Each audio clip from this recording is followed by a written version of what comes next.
Welcome, YouTubers, to an amazing show tonight as Science Bob is back with Science Bob and Friends, and we are in for a real treat tonight. The chat room, honestly, guys, too packed for me to give a big rundown, so I apologize to you guys. You know I love you. I'm going to give you guys shout-outs when I type them into the show, but you know what? We are in for one hell of a treat tonight. Our special guest tonight, the one, the only, the legendary Richard Dolan, and he is, in my opinion, at the top of his game right now. At the top of his game. You know, there's a lot of researchers out there who have really, really come forward over the last couple years. But you know what? The best always stay consistent. And as we continue to try and deliver our best to you guys on a nightly basis, this is what we're doing. We're bringing you Richard Dolan with Science Bob on Science Bob and Friends. We are in for one hell of a night tonight. We're going to get into UFOs. We're going to get into aliens, disclosure. We're going to get into this weird story out of Israel with Hume. Richard has a brand new book coming out. We're going to detail that heavily tonight because it is important. I think we are getting all of these little leaks that we are getting right now are absolutely incredible. And they all add up to something. What that is, we do not know at this time. That's what's weird, everyone. We don't know where it's going. But you know what? When you have been doing this for 25, 30 years like Richard has, and you have been, in those inside meetings, those private conversations, those private letters, those private memos, you got a lot to say, and even more that you cannot say. Wouldn't you agree with that, Science Bob? Oh, yeah. Look, you know that I had a long history within the intelligence community, and you get to go into a lot of meetings. And you leave them, and you leave what you know at the door because that's the way it works. And Richard he has to talk to sources all the time. And the thing that I have observed while Richard and I have become friends and involved with each other on Richard Dolan Forum and all those places is that Richard is trustworthy. He has a lot of people that trust him with stuff. Well, Rich, are you blushing yet? I'm listening. That's very nice of both of you to say those wonderful things. I feel very lucky. I love what I study. I love what I do. I get to work in one of the most fascinating areas of the world, studying UFOs, which, yeah, this is a subject that's exploding right now, so that makes it even more interesting. And in terms of sources, excuse me, I don't have a lot of sources. I have a few that I've had close conversations with over the years, and it is very important that you always have to strike a balance between getting information out to the world, but I also I've just never wanted to throw anyone under the bus, and if someone trusts me with something that's important, I have to maintain integrity and respect that. So on occasion that's put me in a position that I just don't like. There's people I would love to out right now in terms of, say, the Eric Davis, Thomas Wilson notes, which would make my life easier, but I'm not going to do it. But all of that's small potatoes. I just love the UFO field. I love many of the people in it, and it's been a great ride. More importantly, when are you getting that Canadian citizenship? Oh, wow, what a great question. Well, I have a Canadian wife who's got her U.S. residency, so I should return the favor. I don't know how easy it is. Well, Stanton did it, though. Stanton did it. Married a good Canadian kid. He married a Canadian lady and moved to New Brunswick, so that was his thing. Yeah, I'll talk to Tracy. We'll see. She likes the warmer weather. That's our thing. I don't blame you. You. But I love my Canada. Well, we could use you. Yeah, I mean, we stole Stanton, so we're going to steal you next. That is the plan. We'll see. Well, I just want this damn COVID to be. I want this damn COVID to be over because there are 4 different places in British Columbia I need to go and spend time, and one of them is with Dave Scott, my best friend, ham radio buddy. Immigrated to Canada, married a woman, immigrated to Canada, and he's in Vancouver. And I miss that guy a lot, and I want to go see him. I haven't seen him in a decade. It's time. I'm ready for the damn border to open. This is going to be a great show, guys. We've already got 72 live, and we haven't even fired it up yet.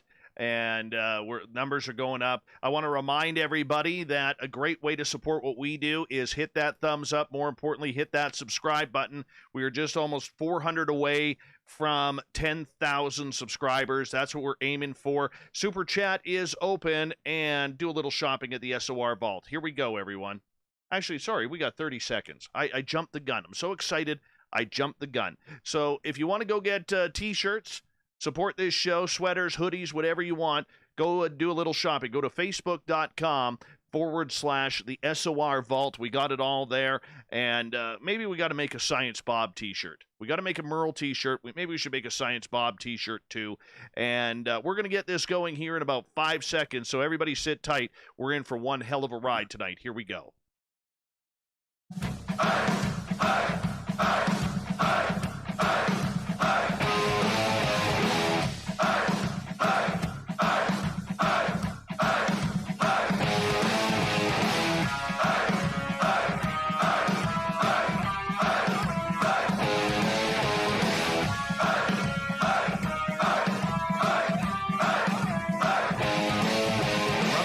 Of Central British Columbia to you listening around the world.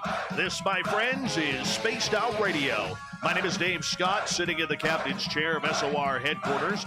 We welcome you to tonight's show and our terrestrial affiliates around North America, digitally on TalkStream Live, Revolution Radio, and KPNL. If you want to take a listen to our archives, they are free for you at youtube.com/Spaced Out Radio. Do old Davey the favor, hit that subscribe button.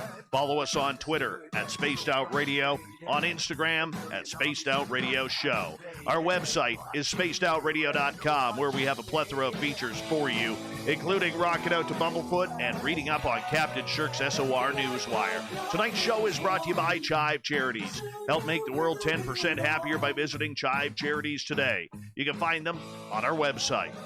It's time once again to look into the scientific side of the woo with our resident Spaced Out Radio scientist, Bob McGwier. Each month, Science Bob brings a guest in with a scientific or research background to talk about all of the practical sides to the high strangeness that surrounds us. Tonight, we are proud to be joined by one of the most familiar faces in ufology for the last 3 decades. Richard Dolan is one of the world's leading researchers, writers, and authors on the subject of UFOs, and believes that they constitute the greatest mystery in humankind. He is the author of multiple books on the subject, and tonight we are going to look towards the side of disclosure, ET Contact, and Richard's new book, That's Out. Then at the bottom of hour number 3, I will bring you the SOR Newswire, brought to you by Paranoia Magazine.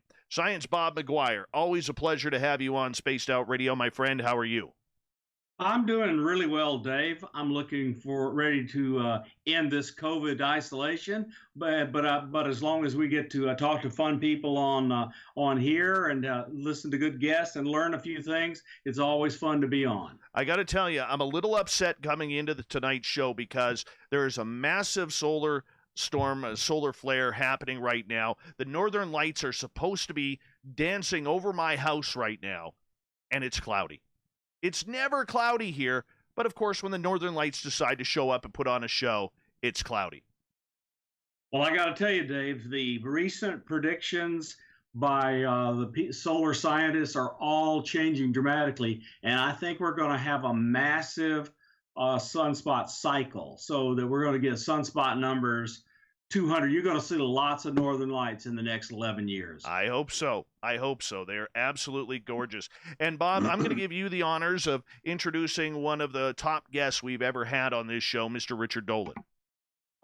Richard, thank you so much for joining us. Hey guys, Bob, Dave, thank you for having me on. It's a lot of fun.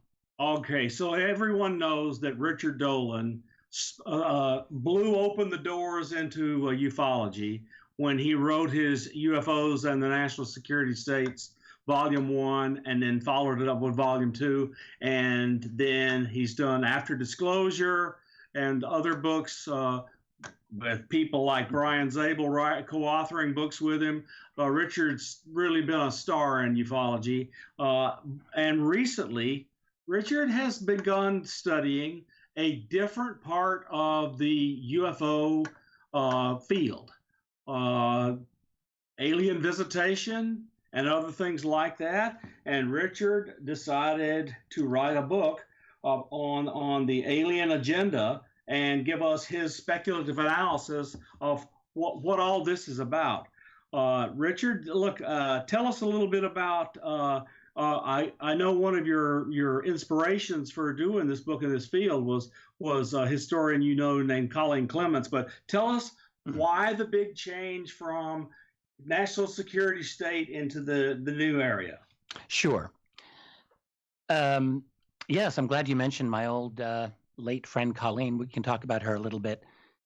But really, the origin of this book was simply my attempt to ask a different set of questions of the UFO field.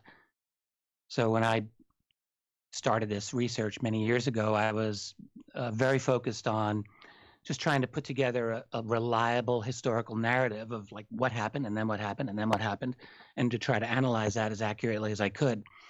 What I've tried to do in this case is simply to look at the most difficult element of this phenomenon, which is that of contact. It's kind of where the rubber meets the road, and I didn't like the fact that after all these years had gone by, I didn't really have in my mind a super clear idea of what I really thought was the game plan and what was going on the ground. So were there grays? Were there other types of aliens? Were there these types, that type? And I wanted to know for myself, like what I actually thought. And I realized I can't know these things for sure. But what I can do is to look at the best evidence that I think is out there, that I consider to be the most reliable, and then to try to make sense out of it, which is really what I try to do with my other books. So, the subject of alien contact is a lot more difficult for a lot of reasons. I mean, partly the evidence itself, it's not like it isn't happening. I firmly believe that it is, but it can be very difficult to know what's reliable information and what isn't. And I can't even pretend in this book that like everything that I've written in there is exactly correct. I just don't know that. But all I can say is I tried my best. I wrote this book for myself, first and foremost. I was the main audience for this book. And it was my attempt to answer the question, who's here? What do they want? What are their agendas? And that's really what it is. Well, that sounds really, really good there, Richard. I mean, I feel like every time I see either written art or written science or written philosophy or written history, the very best books to me are always written because the person writing it was not going through a procedure, but was honoring a passion, a thing that drove them to this place that they couldn't not go. And I just feel that's why you went there. If I wanted to write a book that would be really topical, I would have written a different book. I wouldn't have written this book.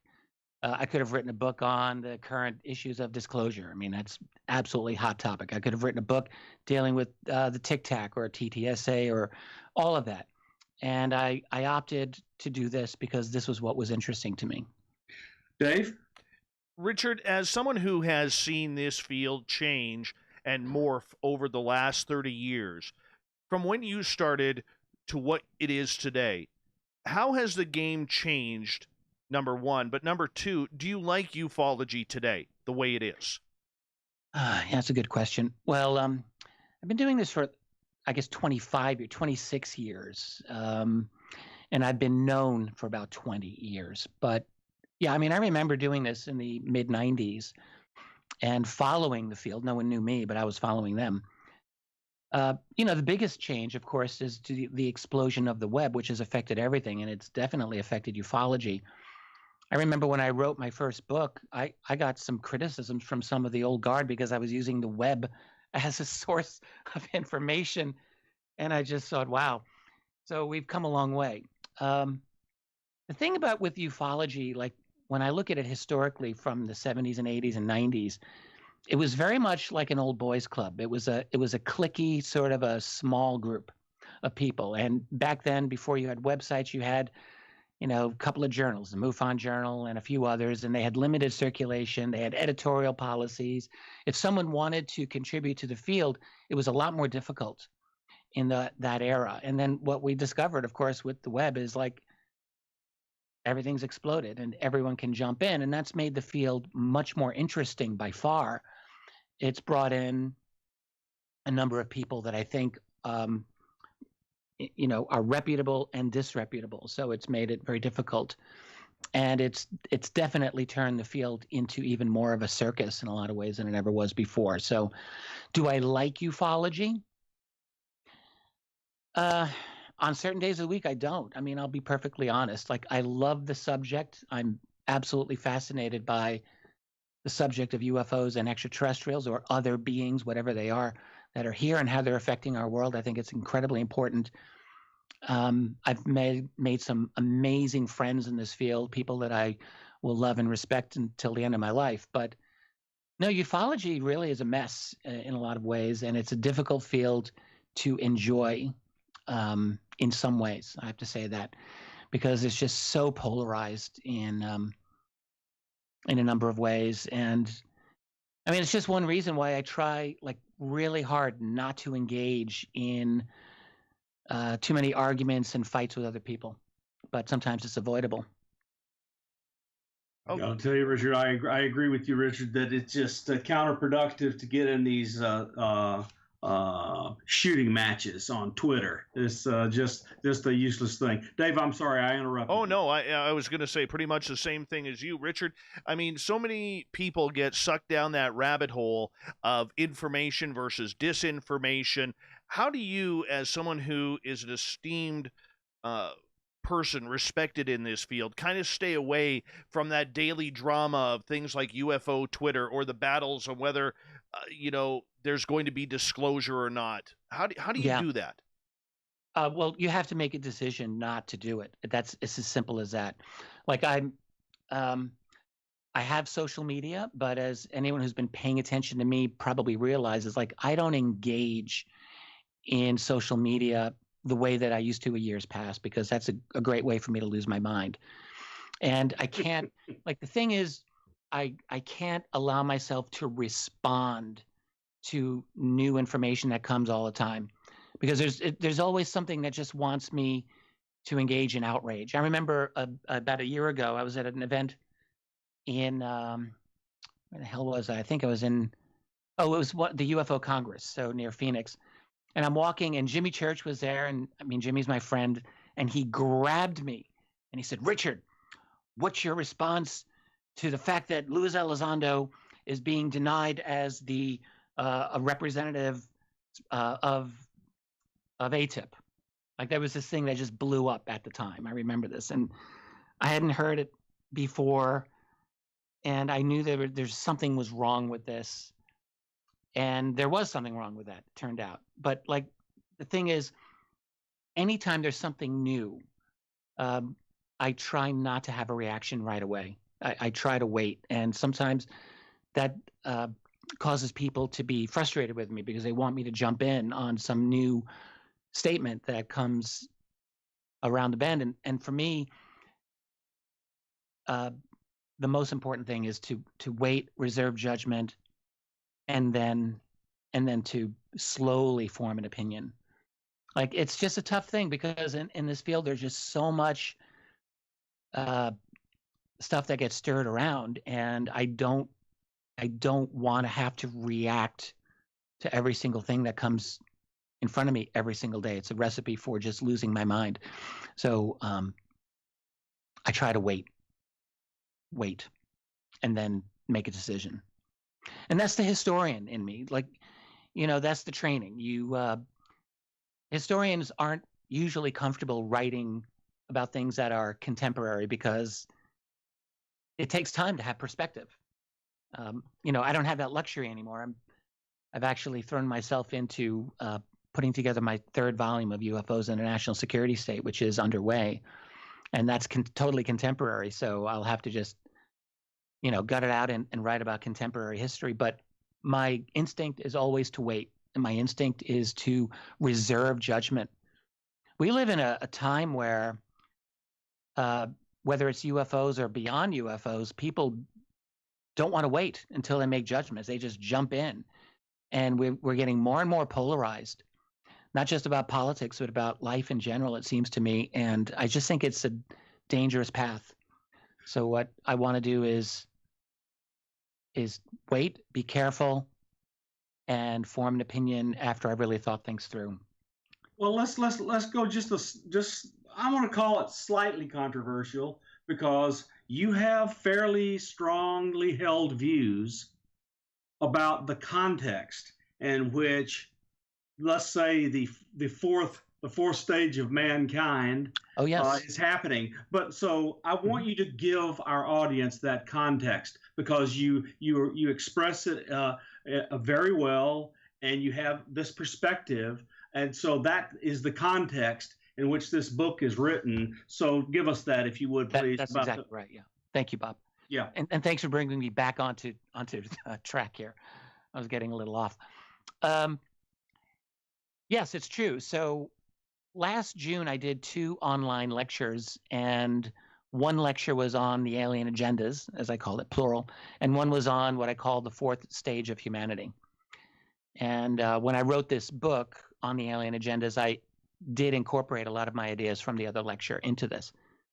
So basically, this idea of a 4th stage of humanity is something that's really gotten a hold over me, and I think it's right. When I look over human history, I see 3 prior stages of how human beings have ever lived. Yes, we've had a lot of different societies, we've had different civilizations, but in my view, we've really only had 3 fundamental forms of existence ever. And there's been variations on those themes. So the main one for hundreds of thousands of years was we lived as hunters and gatherers in very small groups with a very small population, low population density. We were very intimate with nature and all of that. That's how human beings lived. Probably now for up to 300,000 years, which is the latest estimate of the length of the existence of our species, Homo sapiens. And then about 15 to 10,000 years ago, we went through a transition. And that was what we call the agricultural revolution. That's when human beings settled down. We grew plants. We gathered animals and started breeding animals and domesticating them. That's the birth of cities. That's the birth of writing. That's the birth of the wheel. That's the birth of metallurgy and all types of technologies. That gives you every ancient society, including the Roman Empire and everything else. That's the agricultural revolution. And that is really what created human civilization as we understand it. And then we transformed again, roughly a couple of hundred years ago, when we developed the scientific revolution and the industrial revolution. That created a completely new and different and fundamentally different form of human society based on science, giving a completely different worldview, a different cosmology, different capabilities. It gave us the railroad, it gave us the car, it gave us the airplane, it gave us radio, it gave us TV, it gave us computers. I mean, just a world utterly unlike anything that existed prior to that. So that's the 3rd stage of humanity. And now what I'm seeing is that we are fast moving into a 4th stage. And I really don't know what to call it. Sometimes I call it the transhumanist stage, but I don't really think that fully covers it either, because it's more than just biological transformations, which it will include, but it includes, you think about the technologies that are coalescing right now. So everyone knows about the future of strong artificial intelligence and nanotechnology and bioengineering, sure. But then you've got 5G, you've got smart devices, you've got the ability of 5G and smart devices to monitor every single person and their activity for the rest of their life. So goodbye privacy. You have also in this world, we're being ideologically bludgeoned now. I mean, we can all see this happening through centralization of big tech in with legacy media that is now combining for a form of propaganda unlike anything that I've ever experienced in my lifetime or anyone else listening has.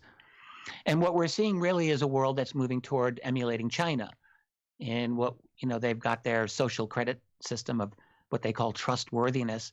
And you can easily see that we're maybe a decade behind them. So we're moving toward a kind of genius totalitarian global system by which people are really going to be digitized, commodified, controlled in every way that I can imagine.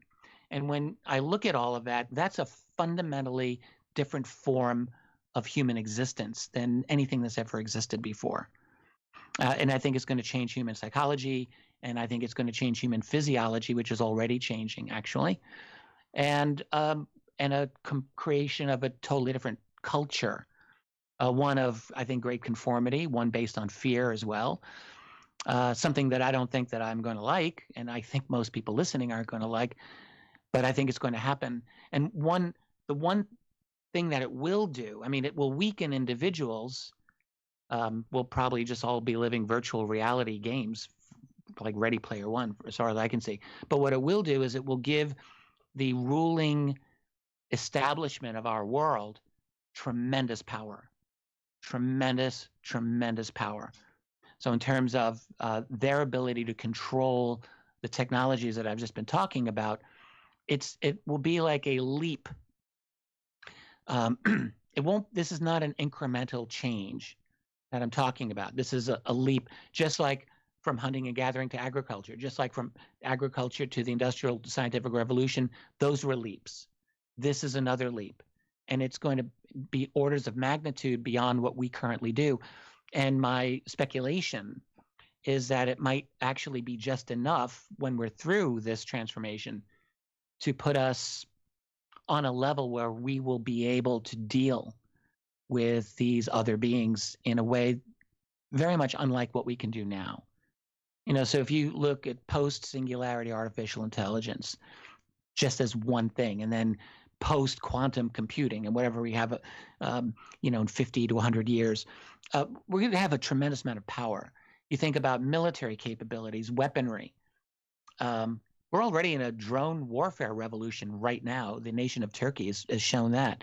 So we're looking at capabilities that are going to be vastly beyond, orders of magnitude beyond what they are now. And so for the people running our civilization, what I call the masters of our universe, the Bilderberg people, the World Economic Forum people, and so forth, they're going to have a lot of power at their disposal. And so it's really going to transform our world in ways that, I can't see the details. I can just see the contours, the outlines, but the outlines are pretty clear. So Dave, take us to break. Well, we have about 90 seconds. Richard, where is this hidden information? You're saying that you know the contours of everything, but the full details, the full grasp and measures of what is truly happening with the phenomena and the way humans are advancing. Does anybody know that answer yet? Well, probably some people do. Just to tie this in with the UFO phenomenon before we go to break, what I argue in this book, The Alien Agendas, is that there's a definite reason why they are here in force in great numbers now. And that is because they are well aware that we are going through this transformation. We've, I think, been subject to a low-level monitoring operation for thousands of years, but low level. But starting in the 20th century, we see dramatic changes in the quantity of really good quality UFO sightings. And I think there's no accident for that. I think that they are aware we're about to leap into their world. Well, that's amazing. So is this all defined by a path that is written, as we got about 45 seconds? Good question. I mean, I personally think the answer is very possibly yes, that societies follow, in a lot of ways, societies follow the technologies that are available at the time. And we have created technologies that, unfortunately, in my view, allow governments to control people to a degree that is unimaginable to me. And because they have that ability to control, they're utilizing it. So I think we're kind of being corralled, and this transformation is just happening. And I'd like to know of a way to buck it, to fight it, but I haven't figured that one out yet. All right, guys, I'm going to get you to hold on right there because we're going to go to break at the bottom of the hour. Science Bob and Friends with special guest, the legendary Richard Dolan. Tonight on Spaced Out Radio, we continue with UFO talk all night long on Science Bob and Friends.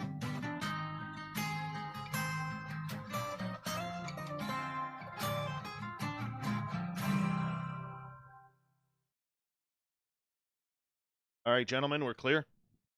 Good. Okay, that was the perfect end to the half hour, and I've heard you do this now 3 times, and I knew that was the exact words you were going to use, and you've really got it down. Which pat. words? The ones where you're telling about your view of the coming version of humanity that's about to happen. You do it well. You're clearly passionate about it, and that's important context for where we're going next. Yeah. I wish I could be more optimistic about it, to be perfectly honest. No, so I'm going to talk. I'm going to talk to you about just on the other side of the break. I'm going to talk to you about Hoffman and his view of consciousness and why I believe the technologies I see are going to do that. And then we're going to go into the next part of the book. I'm not familiar with him, so that'll be great. I'll enjoy learning.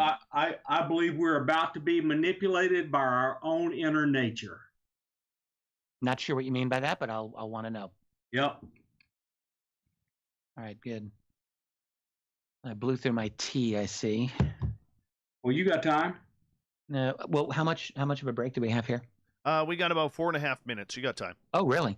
Let me just go get a glass of water. Yeah. And I will be right back. All right, Richard. Okay.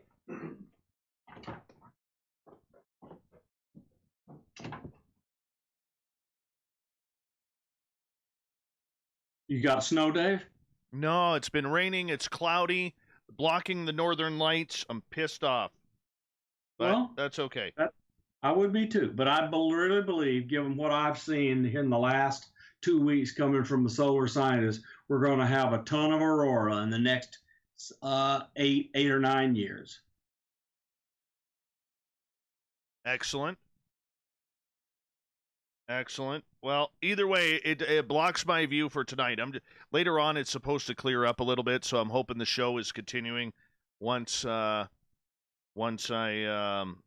sign off the air. Yeah, if we get a lot of solar activity, so you see a lot of sunspots and prominences, I'm going to live stream the view from my telescope somewhat regularly. Not every day, but somewhat regularly. How's your snow science, Bob? How's that snowblower doing? Oh, the snowblower is so lonely. I'm trying to sell it. Snowblower? You're in Alabama. What the hell? Exactly. I had a snowblower in Virginia because I lived in the mountains, but I have it and I don't need it. No, you don't need a snowblower where you live. Sell it to me. I'm happy to sell it to you. It's an electric start. I'm serious. You might get it for an autograph, Rich. Yeah, sure. Hey, you said we're actually streaming on YouTube right now, so people can hear this? Yes. All right, good. Yeah. Greetings to the listeners. Yeah. I'm going to pass on that snowblower. I don't think I could afford it. I'm guessing you have a grade A snowblower there, Bob, even though you don't need it. I have a grade A snowblower. It's electric start. The thing is awesome. See, I knew it. I've never owned one. I have this thing called a shovel. Oh, yeah, well, you stay in better shape. They are wondrous. I love my snowblower. You know, do you even get snow in BC though? Yeah, but I'm halfway up the province. I'm almost like usually at this point I got about 2-3 feet of snow, and we're in this unseasonably warm melt right now. Now down by Vancouver, you don't. The Vancouver Island, you don't. But where I am, go back 20 years. Where are you exactly? I'm in okay. You know where Kamloops is? Yes. Okay, I saw it on a map. I'm 2 hours north of Kamloops. Oh, you're way the hell up there. Yes. Oh yeah. Oh yeah. Yeah. Wow. BC is just a beautiful, beautiful part of the world. It's kind of nice. What an amazing place. All right, guys, we got a minute here. Goody. So, I got my water. Throat feels a little raspy. Not sure why.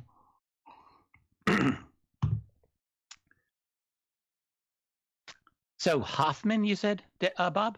Yep. I'm about to jump right into it with you. I don't know who this is, so good. All right, gentlemen, we've got about 45 seconds here, and then we'll kick things off. If you're new to our chat room and new to this show, we thank you for tuning us on in, and we want to say you could do us a favor. We're very close to 10,000 subscribers, so if you're brand new, hit that subscribe button. We are here every Monday through Friday night, 9 p.m. Pacific, midnight Eastern.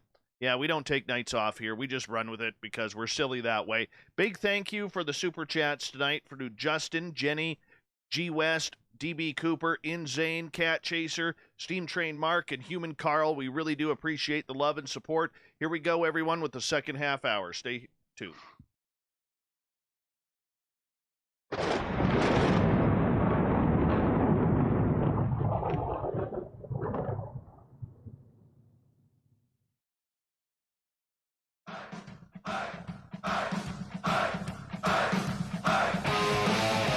Second half hour of Spaced Out Radio is now underway. My name is Dave Scott. Thank you so much for tuning us on in tonight. We really do appreciate earning your listening ears. Want to remind you that if you missed portions of this show or others, check out our free archives by going to youtube.com/Spaced Out Radio. Do me the favor, hit that subscribe button. Our website, spacedoutradio.com, where we have a plethora of features for you, including rocking out to Bumblefoot and reading up on Captain Shirk's SOR Newswire. Follow us on Twitter at Spaced Out Radio and on Instagram at Spaced Out Radio Show. Science Bob and Friends is a time where we step away from the woo and get to the who, what, where, when, and why, but most importantly, how with Science Bob and Friends with Bob McGwier and our special guest tonight, the legendary researcher in ufology, Richard Dolan. Gentlemen, welcome back. Good to be here, Dave. Richard, let's jump into some science that's going on now. Consciousness has, of course, reared its head, if you'll let me use that, in ufology. And there is a researcher in cognitive sciences out in California named Daniel Hoffman. And Daniel Hoffman and his peers have been trying to write down mathematical models of consciousness in action, and they've done something completely startling. They have written down what is a usable model for consciousness activity, where you have these conscious agents, and they work with each other, and they've cast this as a game, this game of life, if you will, and game theory applies to this game of life. And here's what they've discovered, that those entities or beings that have a conscious sensors that show them actual reality are both genetically and in evolutionary ways harmed by being able to see actual reality, that our perception and our sensors in our bodies show us an illusion of reality, and the illusion is there to optimize our chances of winning the game of reality. So as this science becomes stronger and stronger, better understood, and how it actually all works, this provides a perfect opportunity for governments to utilize this predisposition inside human beings to rig the game, if you will, so that they believe their optimal trajectory is to live under control. That sounds a little bit frightening, that's kind of a fallout of a bad application of otherwise good science. Can I ask you if I want to see if I've understood what you've just said? Because it sounds actually a lot like what philosophers have been saying for the last couple of hundred years since Immanuel Kant. In other words, that our perceptions of reality are not the same as reality itself. That's correct. All right. So I mean, that's an old idea. And it is, but in the scientific approach to dealing with consciousness, they have proven a mathematical theorem that says we are disadvantaged when we see actual reality, that what our sensors want to give us is something that optimizes our ability to win the game of life, and thus we live in an illusion. You know, I have a hard time making sense out of that, because we have to live in reality. Objective reality exists whether we recognize it or not. And to the extent that we're disconnected from that, it seems to me that's a disadvantage for us as a species. Like, you want to be able to perceive things accurately.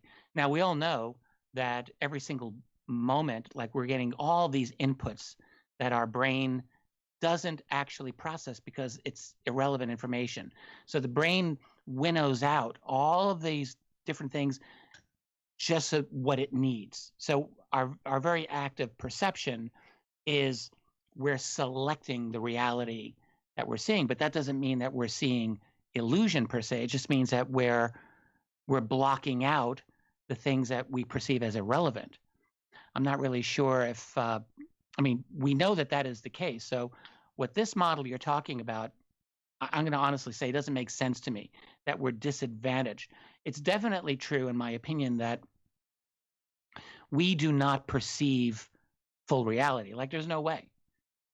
Years ago, like, you look at all animals, all creatures that have brains, and we can recognize that they perceive reality different than we do. We can understand, I think, more than a dog. To expect a dog to know where, like, when you pull your car out of the driveway, where you're going, your dog doesn't know where you go. So because it's a dog, and that's how they are. We operate at a higher level, but we have to assume that there are beings that operate on much higher levels, even beyond us. So there are ways of understanding reality that we're never going to get just by virtue of the way our brains are organized. But this idea that you're saying, and maybe I'm just not getting it, probably the case, but I have a hard time seeing how we are disadvantaged when we perceive actual reality. Yep. So I'm kind of trying to write a popularization of that now, and I will do it so that we can interact further, because I think it augments your earlier arguments. Well, let's go to a slightly different place. One of the most interesting parts of this book, Richard, was you're educating me, and then me able to go look at your references, etc., to go back and you make the argument that we now have really good evidence that somebody tinkered with us about 40,000 years ago. Maybe. Yeah, so let's talk about that. This was the trickiest part of the book for me to write about, because I'm not a geneticist. It's not my expertise, even remotely. And I felt a little uneasy, to be honest, jumping into a discipline where I just know, like, it's not even geneticists. Like, there's a bunch of prehistorians out there, people who are experts on Neanderthals and experts on early Homo sapiens. And, I could just imagine them wanting to rip what I say to pieces. Nevertheless, I wrote this. And what we're talking about here is that we have a particular gene. It's known as a microencephalin gene. And it has to do with brain growth and development. And their genes have what are known as alleles or alleles. That's A-L-L-E-L-E. Those are, and again, this is not my expertise, but I know that genes have these things. And what the geneticists have determined is that the microencephalin gene has a particular allele. It's called the D allele, which they know somehow is a recent addition to us. And they've got it. Their estimate is that it's roughly 40,000 years ago is when we got it. That estimate is essentially because they split the difference between the high end and the low end. So it could be as a little more than 60,000 years ago, and it could be as little as less than 20,000 years ago. That we got this gene through interbreeding.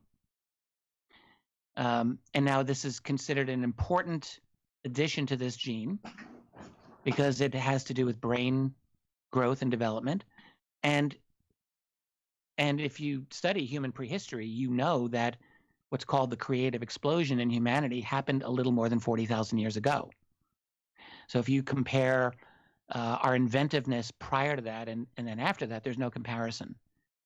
There's cave art, of course, which starting a little more than 40,000 years ago just explodes with incredible creativity and works of genius compared with what had existed a couple of thousand years earlier. And then the same in tool making. You start seeing a lot of inventiveness and creation. And so I had a friend who died about 10 years ago. Her name was Professor Colleen Clements. She taught at the University of Rochester and the Rochester Institute of Technology. She and I were good buddies. We had a third friend. We used to hang out all the time. And she wrote a couple of books that dealt with this. This was an interest of hers. And she talked with me about it. I wasn't really deeply engaged in it, but I have her books, and for reasons that I don't even know fully, I decided to break open her book earlier this year because of this idea. It had never gone away from me. And so what I wanted to do this year was, because when she wrote her book in 2008, we had pretty much mapped the human genome, but the Neanderthal genome was partially mapped.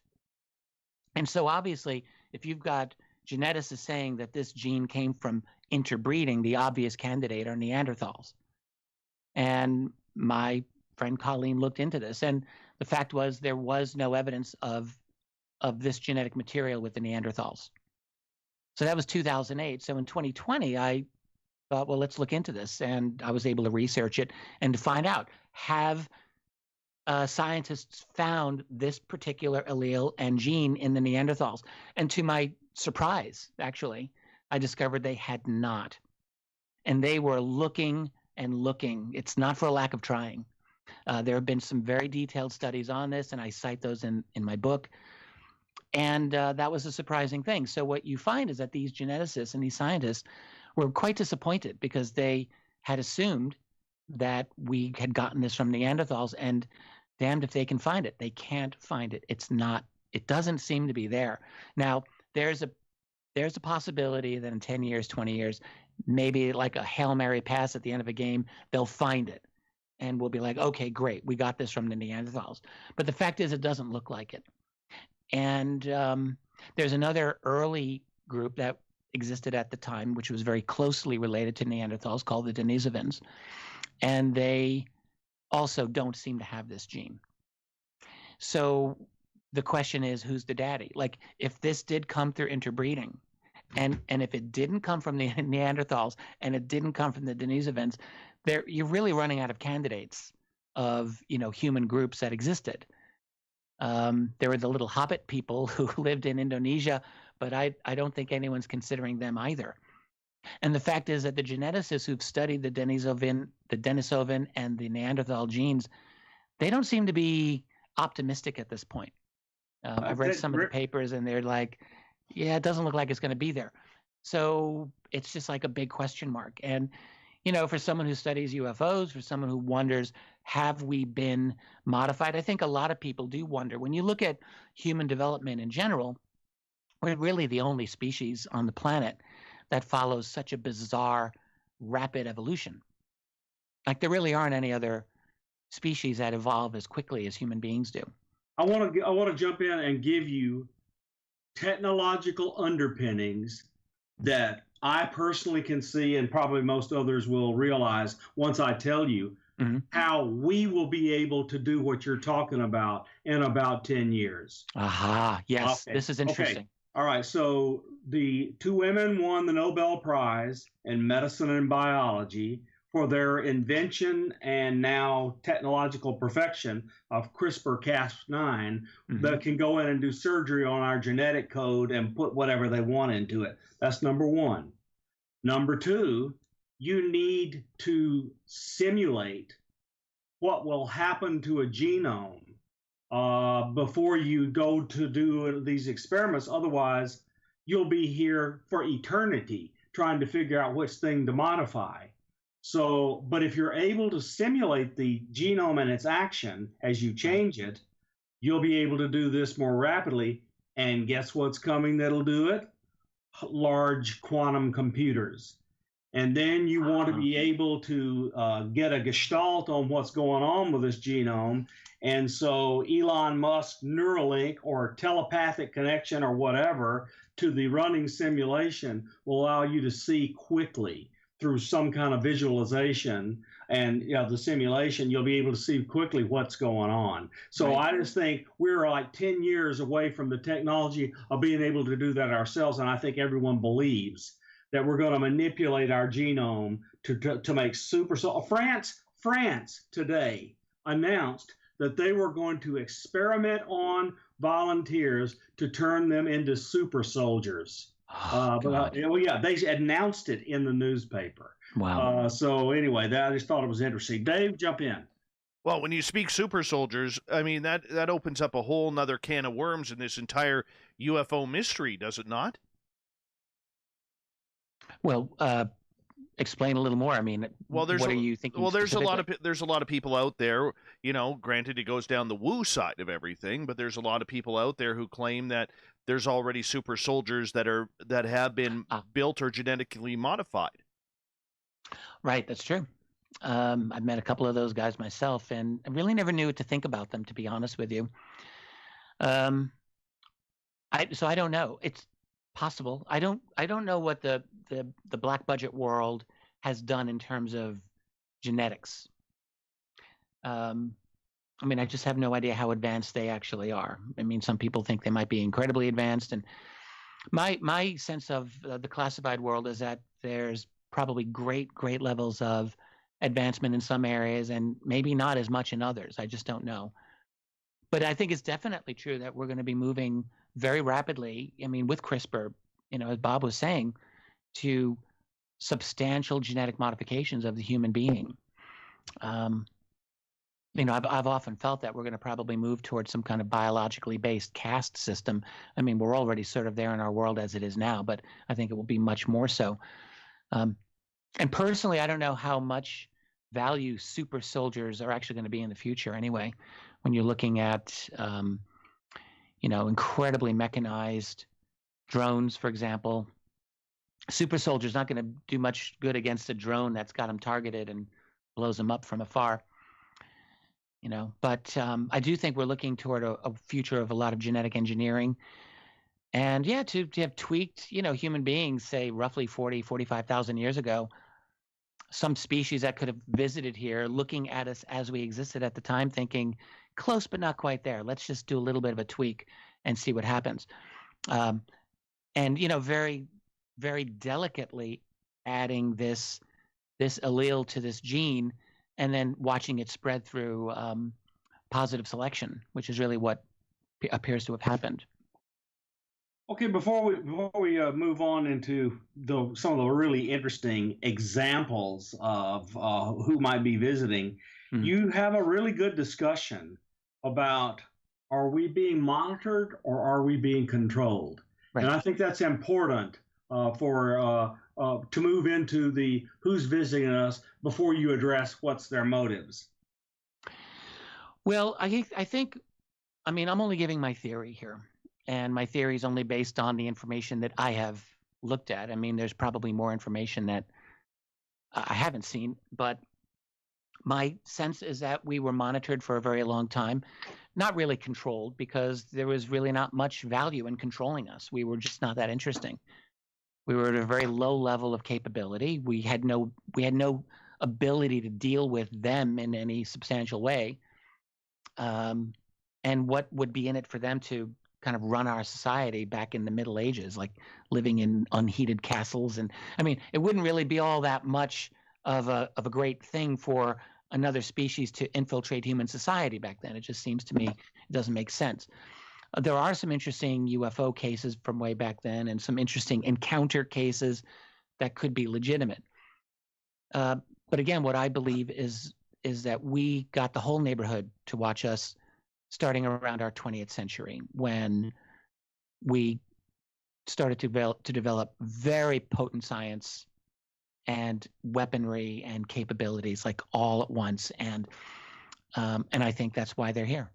So in terms of infiltration and control, this is a really important question. Like, if I were in the intelligence community, which I'm not, and if I were charged with counterintelligence and national security, and I knew about this subject, I would make damn sure that I would want to know, are we being infiltrated and controlled? Like, that would be important for me to know, because from the point of view of any alien that is looking at us, they would have to be thinking, this is a disruptive species. This is a violent species. This is a sadistic species that actually tortures their own people and does horrifically terrible things. Like, we're so concerned about what the aliens do to us, we forget just what we are. And we can be amazing, we can have saints, and we can have beautiful people, but we've got scary people who do terrifying things. And so any species that's watching us, realizing that we're developing tremendous power right now, and also considering, my take on them is that they are probably intensely conservative societies at this point. This is what I believe. I can tell you why I think so, but this is what I think. So I think change and disruption are probably not something that they want to see, and we are change and disruption right now. Now, once we jump to our next full stage, we may become one just big giant anthill, just like them, and maybe we won't be something that disturbs them. But right now we are unstable, and so they might very well want to get their assets in our society and control our development. I mean, I would, if I were them, that's what I would do. So if I were a counterintelligence officer on Earth charged with defending humanity, I'd be looking into that possibility. Dave? Well, we do provide probably the most entertaining reality TV for the aliens. I mean, let's just be honest here. They get a little bit of everything. I think you're exactly right. Like, I used to laugh at those types of comments. South Park did a whole thing on that, and like a lot of shows have done it, The Simpsons. But I think it's actually true. Like, I think that I used to call us years ago the greatest show in the quadrant.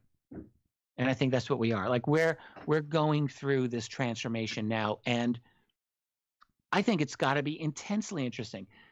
And sure, other civilizations have gone through it, but how often does it happen? I don't know if it happens every day. So we're going through it now, and there's uncertainty that's probably involved. Like, are we really going to destroy ourselves? Are we going to self-immolate, or are we going to go out into the rest of the universe and conquer the solar system and the local group? I mean, I don't know. Are they looking at us with some trepidation or some concern? They might be. Well, the one thing that intrigues me, as we got about a minute 45 left, Richard, is the fact that we're still in so much denial. With all the evidence out there, how can humanity be in such denial that these events are taking place? Oh, God. Well, I'm glad you mentioned that, because this moves us into the last 3 years of our world here, when UFOs have kind of broken out into some form of public conversation. And I think that's a great thing. We're seeing a kind of partial disclosure, but we're seeing such a tepid, tame, lame, cautious version where, let's call them the mainstream journalists, are just not asking good questions. And so we're at this ridiculous, almost intellectually insulting point where the United States Navy has been able to say, yes, we encounter these UFOs or these UAP, but we don't know what they are. And to me, that's just the most ridiculous, non-credible position. It's something I could never – I was just talking about this on a stream that I did last night. I could never have predicted this 10 years ago when I wrote AD After Disclosure, that people would just accept that. But yet here we are. They're pretending that they don't know what these things are. And to me, that's just simply ridiculous. It is a little ridiculous when you think about it because, we're supposed to be smarter than this. And if most of the population can look up into the stars and says, look, science has proven that it's pretty infinite up there. We don't know where the end is. That just maybe there is another life form or two out there that is more advanced than us that's maybe checking us out. The possibilities are endless. And Richard, well, the evidence is right there. It's plain to see, anyone bothering to look at it. Absolutely. Richard Dolan is our special guest tonight on Science Bob and Friends, as I am joined by Science Bob McGwier, formerly of Virginia Tech University, now of Auburn, and checking things out on the scientific side of everything we go through. These two great gentlemen will be with us for hour number 2, UFOs, aliens, ET contact, Israel, whatever else we can throw in to Science Bob and the legendary Richard Dolan coming up next.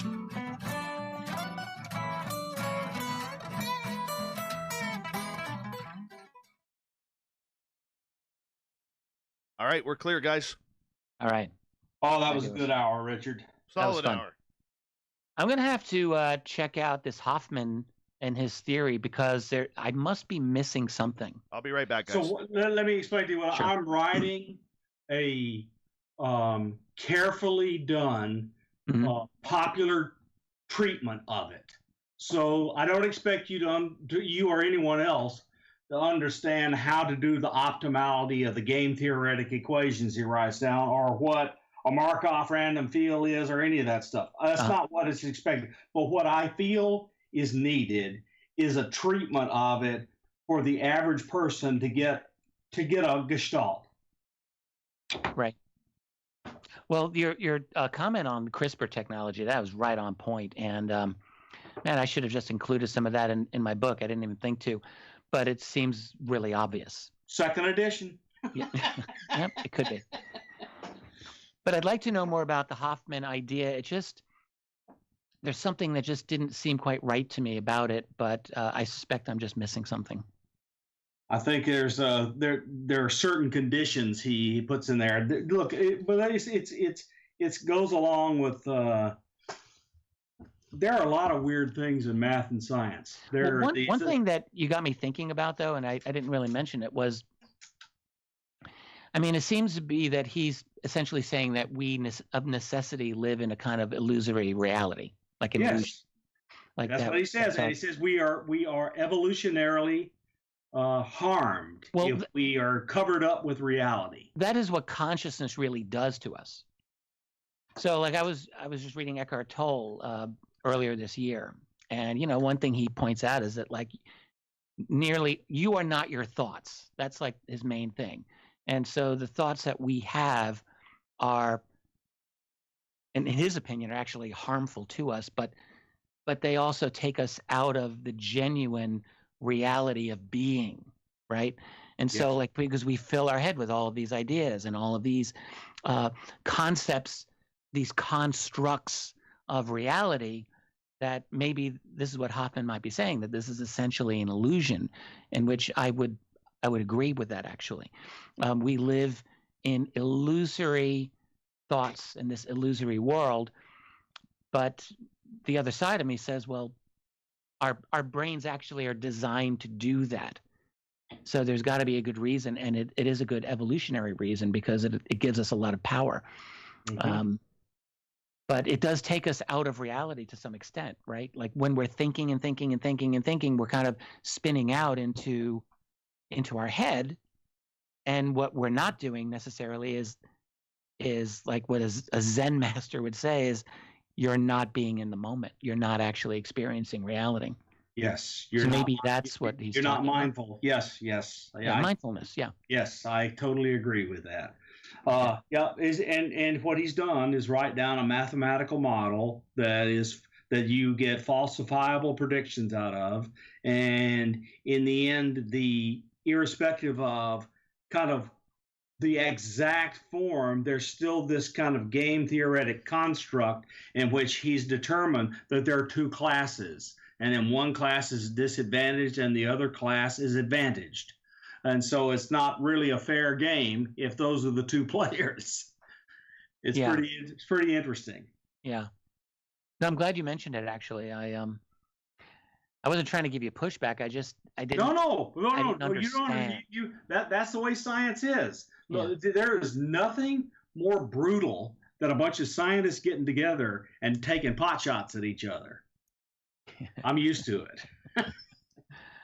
I bet. Good. Dave's back. I'm back.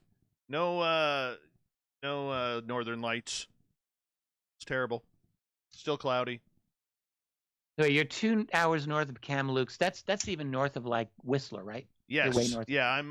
Way. I would be 2.5 hours northeast of Whistler. Okay. Yeah. And one of the most brutal highways I've ever driven. The Pemberton Highway there. North of there. Oh yeah. I've never been north of Whistler. I think that's the most north in British Columbia I've ever been. Yeah. Whistler's gorgeous. Gorgeous. Yeah, it's beautiful. Yeah. Yeah.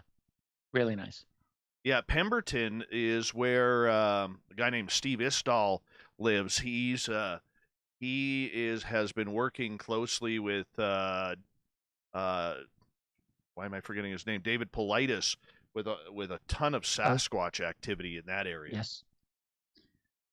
Oh, it was really interesting. Paulides is so interesting to me. Oh yeah, but in one of his recent last 2 or 3 videos, Richard, he went there. He went to Sasquatch and portals and dimensional travel and ET and alien kidnapping. He went all the way there. You know, it happens to everyone at some point.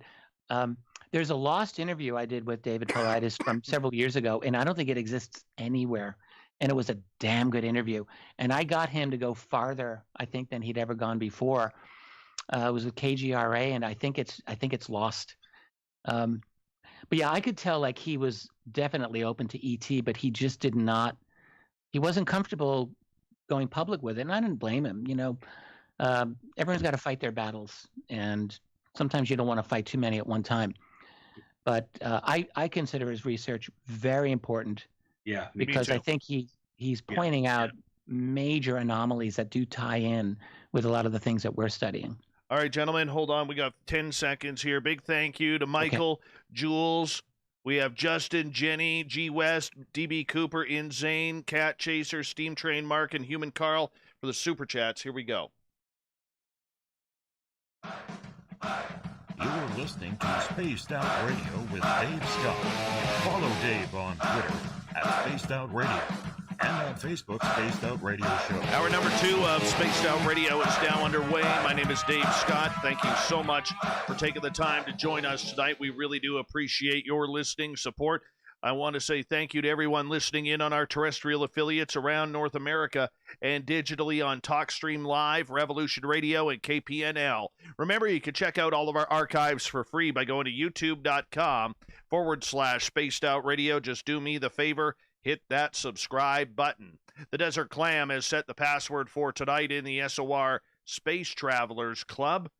Palästhesia. Palästhesia is your password. Use it wisely, as the Clam sets a password each and every night right here on Spaced Out Radio. Our website is spacedoutradio.com, where we have a plethora of features for you, including rocking out to Bumblefoot and reading up on Captain Shirk's SOR Newswire. Follow us on Twitter at Spaced Out Radio and on Instagram at Spaced Out Radio Show. We continue on with Science Bob and Friends. Bob McGwier joins us once a month to kind of step away from the woo and get into the who, what, where, when, and why, and how all of this weird, strange, paranormal, supernatural activity is going on. And tonight's special guest is the legendary Richard Dolan, who is joining us. And gentlemen, I got a special hello to both of you from a good friend, Lori Wagner, who is listening in tonight. Oh. And she has been texting Hey, Lori. me. Yeah, she's been texting me and saying, hello, make sure you say hi to the guys and Richard. So, yeah, big hi from Lori. Lori told me adorable. that she was out on the beach and was seeing UFOs. So that's great. Lori, good to hear from you. Hope you're doing great. Love you. Yeah, me too. She's wonderful. All right, Richard, let's jump back into it. So before you dive into possible agendas, you put out some evidence and a discussion of who is actually visiting, and along with evidence. And I think it's important for our audience for you to at least go through some of that. And I mean, just me personally, I'm going to tell you what, David Jacobs scares the crap out of me with his hubris. So just go through some of that evidence and the basis for the claims that we are being visited and the kinds of entities that are visiting and so forth. Some examples of that before we jump into why they're here. Gladly. And by the way, David scares himself. He doesn't like the implications of his research either. Well, one of the first things that I did when I started looking at the different types of beings that people were encountering was I had to come to terms with the fact that a large number of those beings looked totally human. And this is jarring, you know, at least it was jarring to me for years. And it's not like I wasn't aware that there were all kinds of accounts of people encountering human-looking occupants of craft, but it occurred to me when I was really thinking honestly about it that I didn't really fully take those as seriously as I should have. And, you know, part of me might have thought in the back of my mind, well, maybe they were creating some kind of illusion, or who the hell knows. But when you read a case after case of people describing some of these beings looking completely human, like, I don't know what else you can conclude except that many of these operators are virtually indistinguishable from the rest of us, or they may have some variation. Sometimes that's been described. So that caused me to look into other forms of research where people were trying to quantify the different types of beings that we're seeing. So one recent example came from the organization known as FREE. That's the Foundation of Research into Extraterrestrial and Extraordinary Experiences. This Edgar Mitchell's group that he created way back then.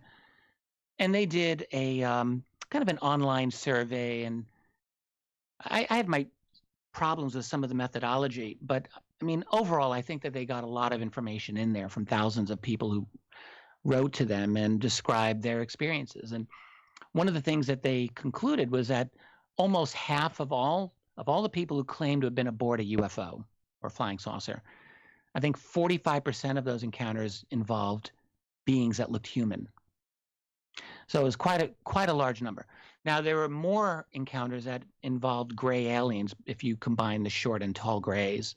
But humans were a large group. And let me just go no further than the Travis Walton experience, where he described waking up on a table and there were non-humans above him, around him, and he was in a weakened state, and he tried to be aggressive with them, and they just walked out of the room. He goes into another part of the craft and encountered a perfectly human-looking being who led him to another area where there were other human-looking beings on this craft.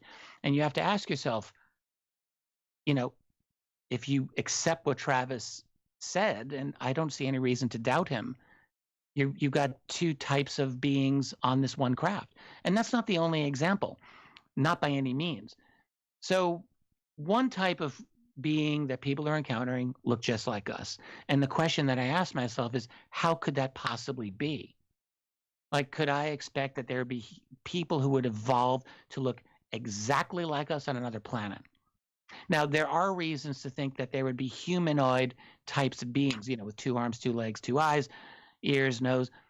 Yes, because it's actually a really logical body plan, and there's a lot of reasons why you could expect it to happen elsewhere. But for them to look indistinguishable from us, that seemed like a stretch.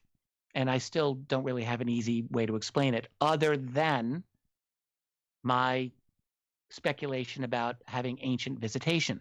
So if there were beings who were here 40,000 years ago, they could, at that time, have scooped up a few humans that existed there and just taken them with them and genetically modified them and done whatever they wanted. Or they could have taken them at any other subsequent time. They could have taken them 10,000 years ago or 5,000 years ago.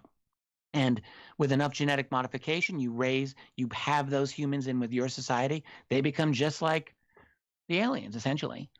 They might be in upper management there, for all I know. They might have some significant roles. But the fact is, they would have very little in common with us, except certain physiology and appearance. And I do think it's entirely possible that the human beings that people encounter on these craft are us, are originally from here, but have been adapted, taken, adopted, and modified. And so they're working for the other team. That doesn't necessarily mean that they're against us, not necessarily at all. But I think that's, if I had to have one explanation for completely human-looking beings, that would be what I would say. I would say that they were us, they were taken, modified, and now they're in another society. Now, you've got other groups that people encounter as well, but only in the 20th century and beyond.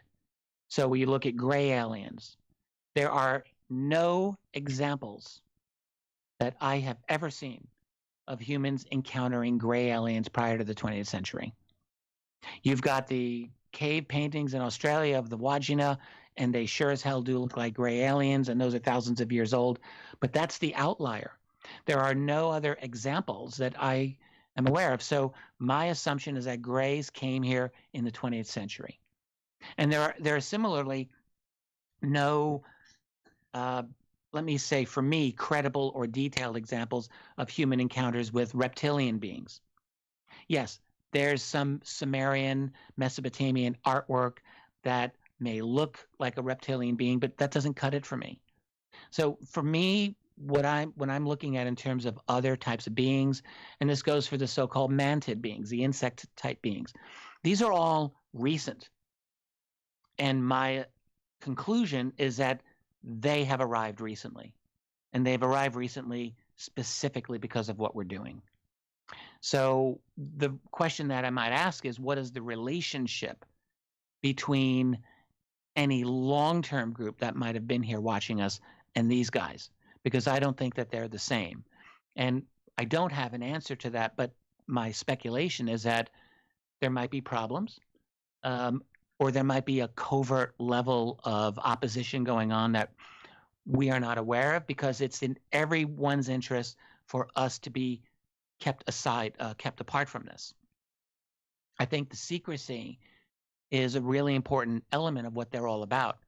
We're dealing with secrecy not simply from our governments, which we are, but we're dealing with secrecy from these beings. And we need to ask ourselves why. Well, from a benevolent point of view, it's actually very easy to see why they would be secretive. You know, for them to announce themselves to us would be it could be a very damaging thing to us psychologically, in ways that they may not want to have to experience that. But also, let's say they're recent arrivals. Let's say they've picked up their observation in our 20th century when we were in the midst of the First World War and then the Second World War, the rise of Hitler, the rise of Stalin, atomic showdown between the superpowers. Like, that's not a safe environment. So if you're an alien landing or coming to Earth, who actually do you talk to and announce yourself in the midst of this fractured, violent world? Like, that's not necessarily an easy thing to do, and you might not want to announce yourself openly. Now, if you're here for other purposes, if you're here because you're worried about these beings, these human beings, and you think of them as a potential threat down the road after they achieve fourth stage of humanity, you may want to control them. You may want to infiltrate them, and you damn sure don't want to let them know that you're here. So there's a variety of reasons why secrecy would be important from their point of view. And I explore a number of other reasons in my book, but I mean, I think those are some important ones right there. So you've got, it would be great to have a perfect scorecard of everyone who's here, because there's more than just these beings that I've talked about here. There's an intelligence that is operating on another level, maybe even beyond these guys. I listen to people like Eric Davis talk about it when, he's had experience over at the Skinwalker Ranch in Utah. Davis and John Alexander is another one. They talk about a kind of pre-sentient intelligence that is just vastly beyond our capabilities. Now, I don't know if that's the same intelligence as these other beings or if it's something totally different. I suspect it's actually something different, but I don't know. But I guess what I am saying is I think that there's a variety of entities that are here.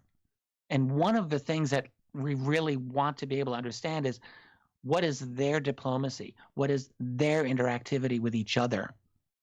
And in addition to, what are their attitudes toward us? Like, we need to know all of these things. And I can only hope that there are some smart people, within the deep state, within the national security state, who are thinking intelligently about this, because if they're not, they need to.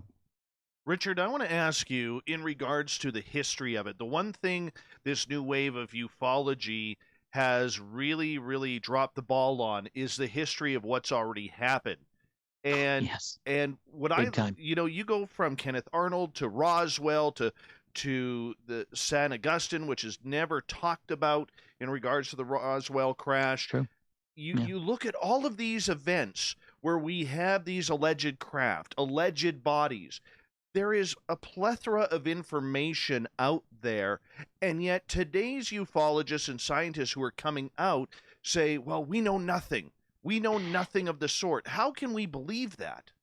It's absurd. It sounds like you're reading my mind, Dave, because when you hear people talking about it these days, it's as if UFOs started in 2004 with the Tic Tac UFO. It's like nothing before then. It's ridiculous. I was just saying recently, there have been Tic Tac UFO sightings going back decades and decades and decades. I found one in the Canadian National Archives from 1936, Northwest Territories, middle of nowhere. And I think it's a damn good report. But you get military reports of Tic Tac UFOs in the 40s and in the 50s that, do all the things that we know about now, like instant acceleration from 0 to thousands of miles per hour and so forth. So this is a phenomenon that has been with us for a full human lifetime at the least, like with major national security concern.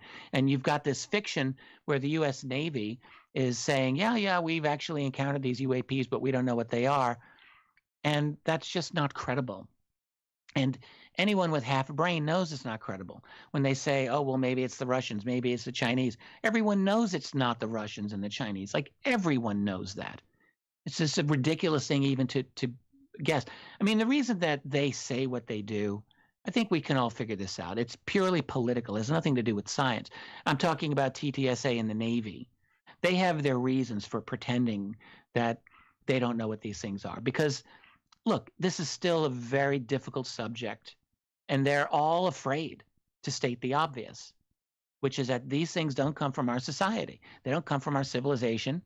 And whether they're extraterrestrial or interdimensional, that's secondary. The fact is they're not ours, and no one is being honest about it. Now, and the journalists are even worse. Like, the mainstream journalists who are covering this, like, let me just say, it's very good that they get some of this information out, okay? The recent, the UAP task force report that Tim McMillan publicized just last week. Yeah, very important stuff. But no journalist doing this is really asking provocative, confrontational, difficult questions. It's as if the U.S. Navy just started to look into UAP a couple of years ago, and that's total BS. The Navy had major encounters with UFOs back in the 40s, and we know this. It's historical record. And so to think that the U.S. Armed Services and the national security state have been spinning their wheels on this for 75 years and come to no conclusions, no theory, no continuity of study. You're going to tell me where you lose pilots during these UFO encounters and have the shit scared out of you with some of these overflights that have occurred over many decades, that they don't have a continuous program to study this? That's ridiculous.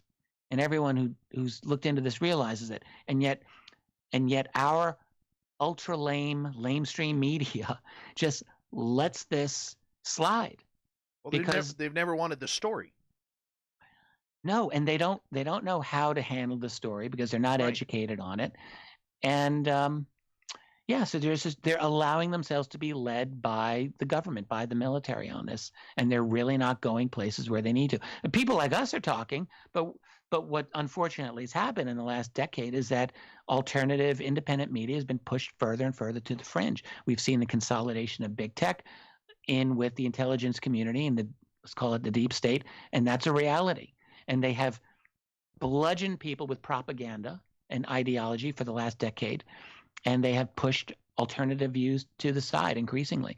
So we can talk all we want till we're blue in the face, and we can have all the truth on our side, but we're, at least at this moment, not getting we're not getting access, to the power players, and they are insistent on dumbing this conversation down. So the rest of us just have to have more intelligent conversations than that. Speaking of the media, the one thing that I've noticed as being a former media guy is, and this isn't an insult to the gentleman who I'm going to mention, but you know what? I'm sick and tired of seeing the big five, which is Lou Elizondo, Chris Mellon, David Fravor, Nick Pope, and his horrific hair. Terrible hair. And Harry Reid. Okay?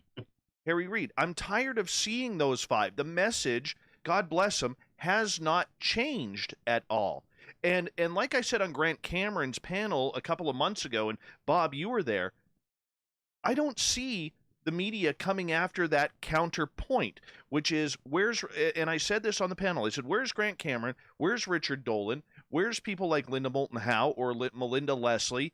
There are brilliant people in this field. We're not that hard to research, yet the entire narrative seems to be controlled by one entity right now, and whatever they want to put out, they get airtime for, and the media just drops the ball. It's been very frustrating for me as a former journalist in the mainstream to actually watch this happen.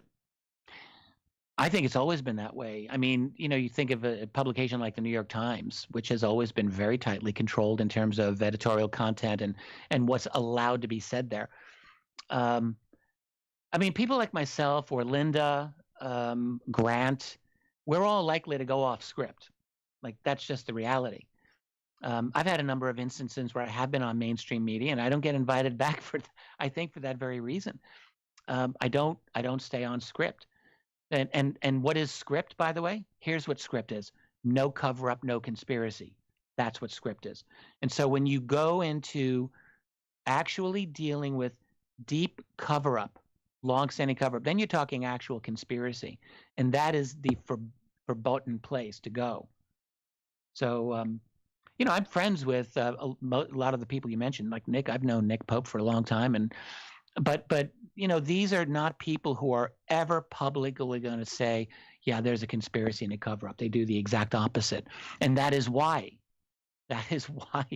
they are able to have the mainstream connection that they have, because they know either they believe it, they genuinely may believe it. Maybe Nick does believe that. And that's why he's congenial to them. And I'm not even saying this to demean Nick, again, because I like and respect him, but that's, I think, his position. But for me, that's not my position. And if I were to say, yeah, there's been a 70-plus year cover-up that is involved illegal and criminal behavior on the part of our government, and it goes on to this day. And by the way, they've got technology and bodies that they're studying in deep secrecy. And here's the evidence for that. Like, they're not ready for that. And so I can just assume that those of us who have that opinion are just not going to be part of that conversation. We're going to be in a different conversation. I want to get your opinion on something, Richard, before we have to go to break. So the Navy's all in. They've got commanders, aviators, the Office of Naval Intelligence, and the Chief of Naval Operations. They're all in on having something to go. Why is the Air Force silent? The Air Force has always been silent. I think one reason they might be silent now, though, is because they took a hell of a beating over Project Blue Book. And I know that sounds like ancient history, but and the other thing is that the Navy and the Air Force, I mean, yes, they're under unified command, but there's definitely rivalry there. There's always been rivalry. There's always been a sense of distinction between the two services. And what I suspect that's going on in the Navy, and I don't know this, I'm only suspecting, is that there's been a power struggle on this matter of UAP that hasn't taken place in the Air Force. And I think, what you're seeing, the information that's come out now, I think has come out because there's a faction within the Navy and people connected to it that believe in this. There's also a faction in the Navy that I'm sure does not believe in openness on this subject. And I suspect that this faction hasn't developed as strongly in the Air Force, and we're probably, for that reason, not seeing it. I think it's just happened in the Navy. And the Navy is where a lot of action is. 70+% of the world is covered by ocean, and we all tend to overlook the UAP sightings that occur over and in large bodies of water. There's a lot of it because it's just so remote from us. We're not aware. Gentlemen, I'm going to get you to hold on right there because we are going to go to break here at the bottom of the hour. An amazing show tonight on Science Bob and Friends with Science Bob McGwier, the legendary Richard Dolan, and we continue this great conversation on UFOs, cover-ups, and much more on Spaced Out Radio next.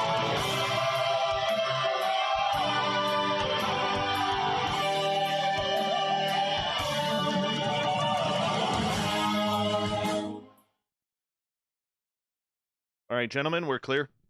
I'm going to ask Bob a question. Yeah. Sure. Why do you think the Air Force has held back on this? You probably have a theory. I believe that, and we all believe that the real shitstorm and secrecy started in 1947.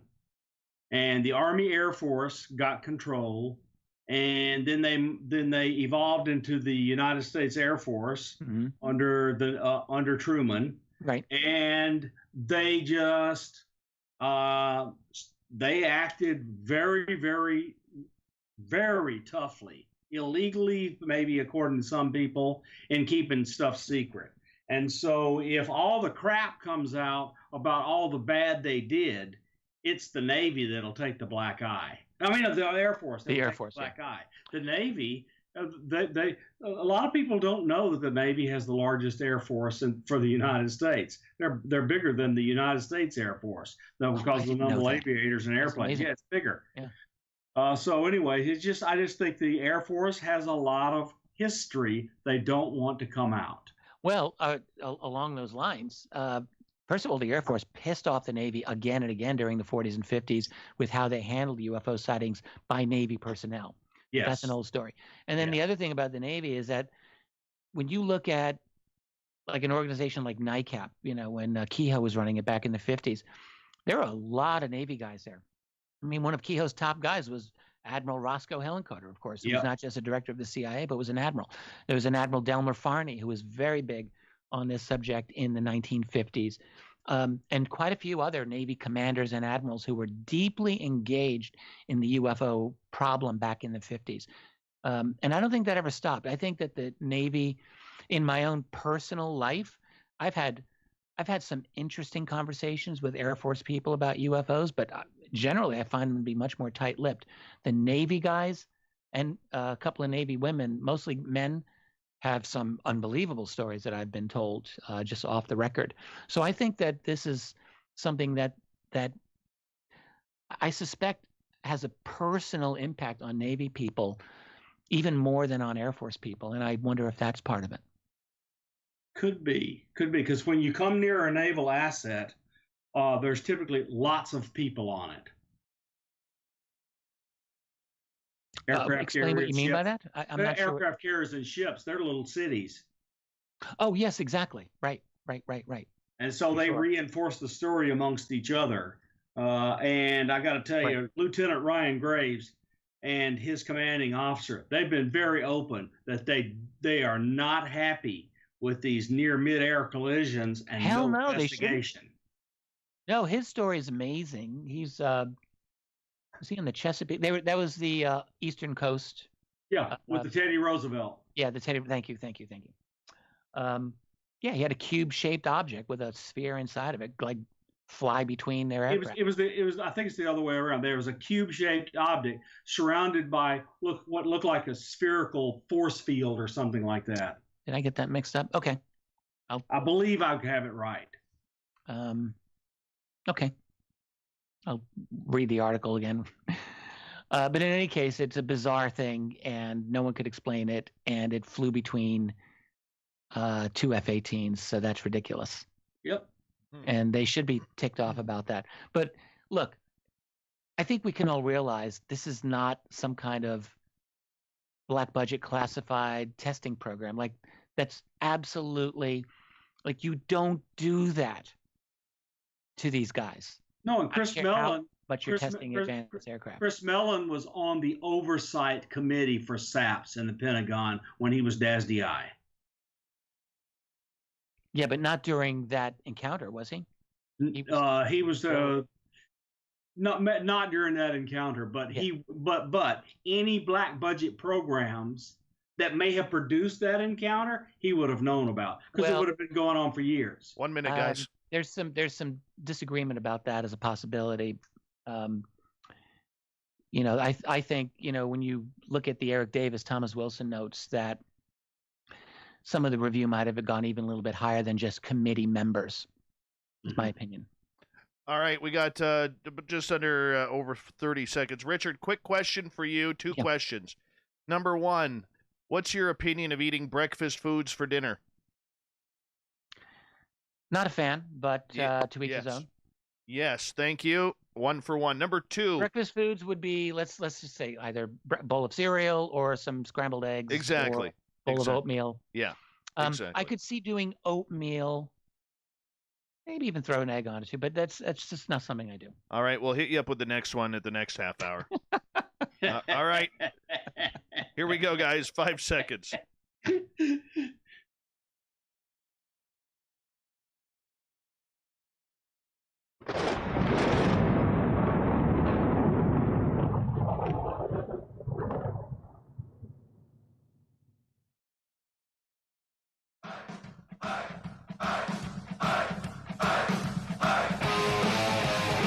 Very thankful to find out that Richard Dolan does not eat breakfast for dinner.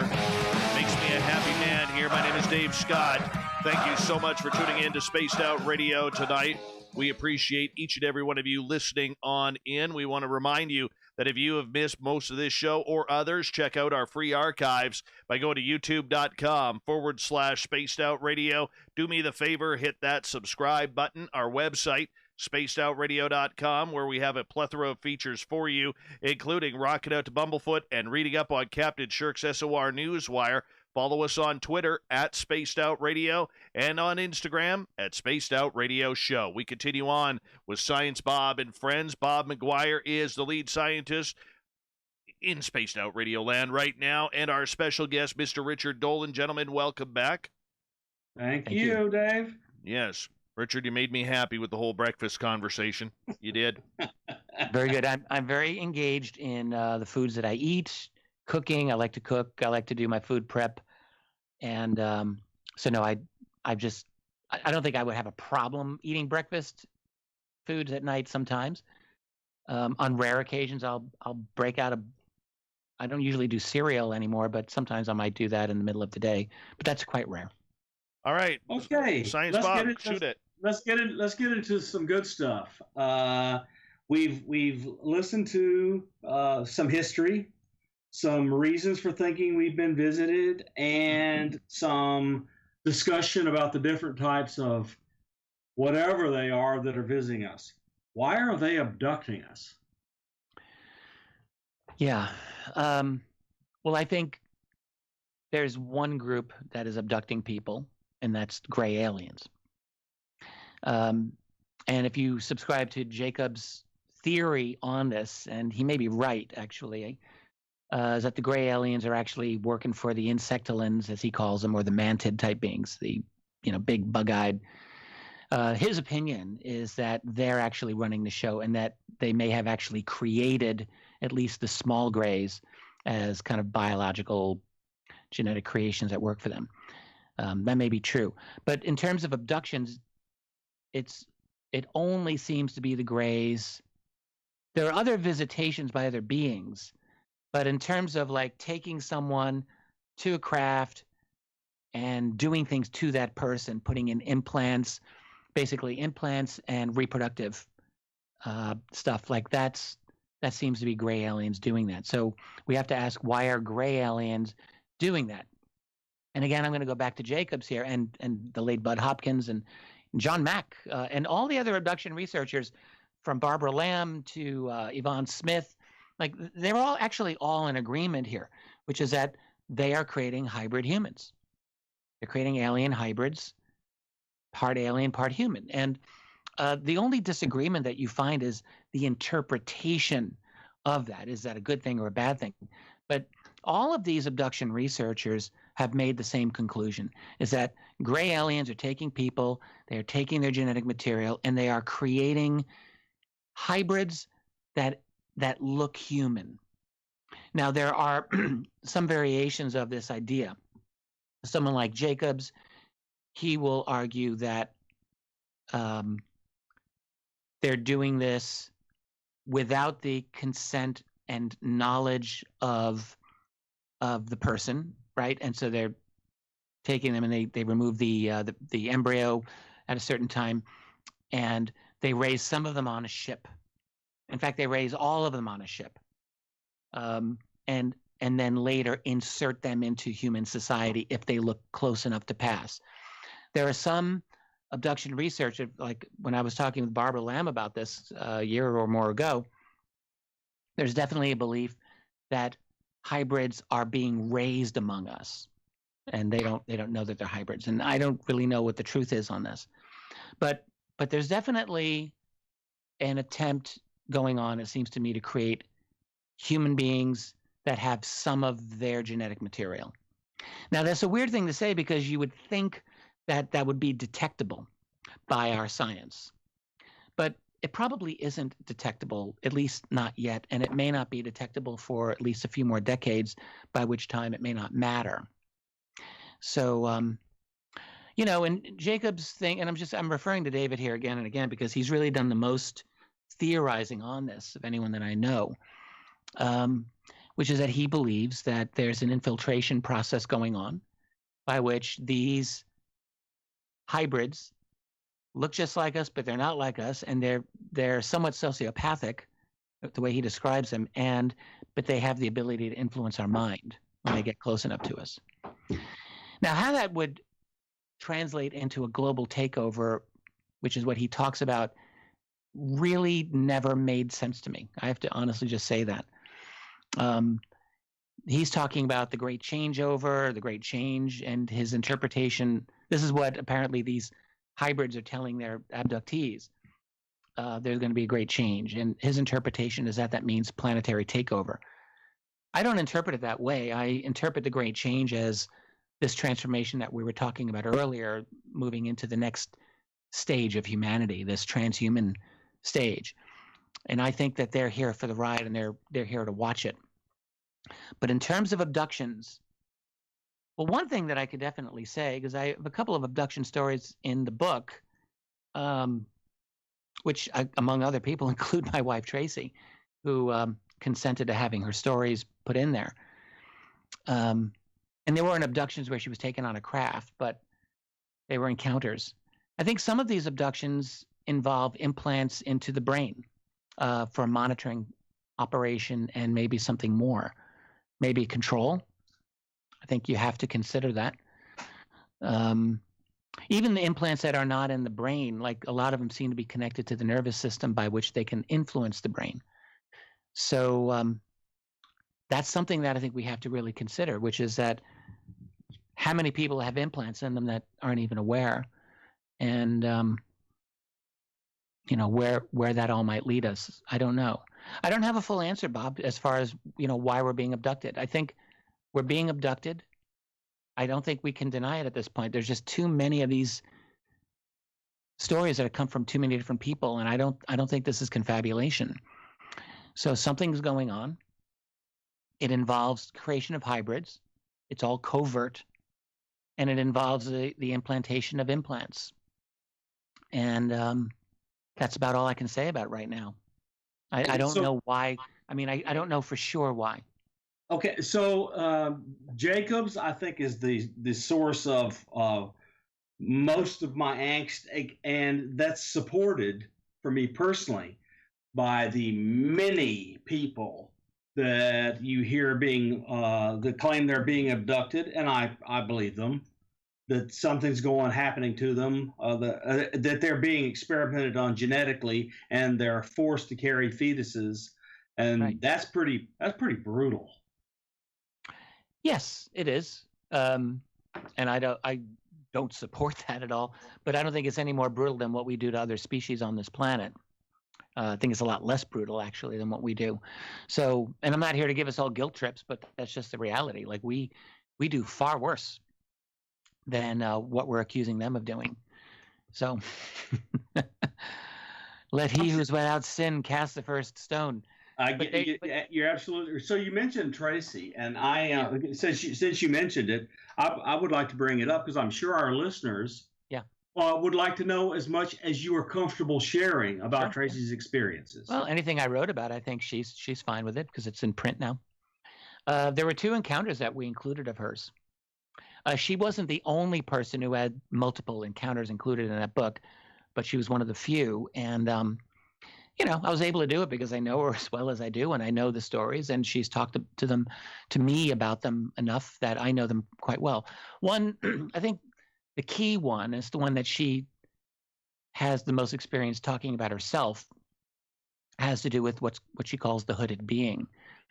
And this was an event that took place when she was living in Vancouver, actually. She was visiting a good friend of hers in Seattle, a woman, and they were at this person's home watching television. Still daytime. They not drinking, no drugs. They were fully conscious. And both of these women saw between them and the television set a 7-foot tall hooded being appear. And the way Tracy describes it, the main thing that she saw was the being go away. Like in other words, her consciousness registered that this being had just been there for like a second. And she was riveted. She saw it. She looked over at her friend who was frozen. And she called her name really loudly to get her attention. And the thing is that when Tracy was like coming to the realization that she had just seen this tall being, there was this thought that was penetrating her mind. And the thought was, you're just seeing a projection of the TV. That's just a projection of the TV. And part of her was thinking, no, it wasn't a projection of the TV, but I'm being told that. And when she called her friend, the first thing her friend said was, oh my God, I thought that was a projection of the TV. It was like this crazy, freaky moment where they both were having the same thought enter their mind. And then, so after that, they talked about it, and they both were like, yes, we both saw this thing. It was like standing right there. And then it was gone. And then something very strange but very common happened in the aftermath of that, which is that they both completely forgot about it for years. And you hear this all the time with abductees or experiencers or just UFO witnesses. It's uncanny, but it happens frequently. Like the most significant, crazy thing that you could ever experience, and you just forget about it. Yes, people do. You know what? Happened. Dave's nodding. Rich, I've actually had that happen. I woke up one night with 2 4-inch cat-like scratches on my back. They're about an inch apart. Mm-hmm. And my wife says to me, what happened there? And I'm like, I have no idea. And you know how with cats, they kind of stutter scratch? That's what it looked like. We didn't have a cat at that time. Uh-huh. All right. So I think I said to her, we got to get How do you get scratches like that in the middle of the night? Exactly. So I said, well, I got to take a picture of this.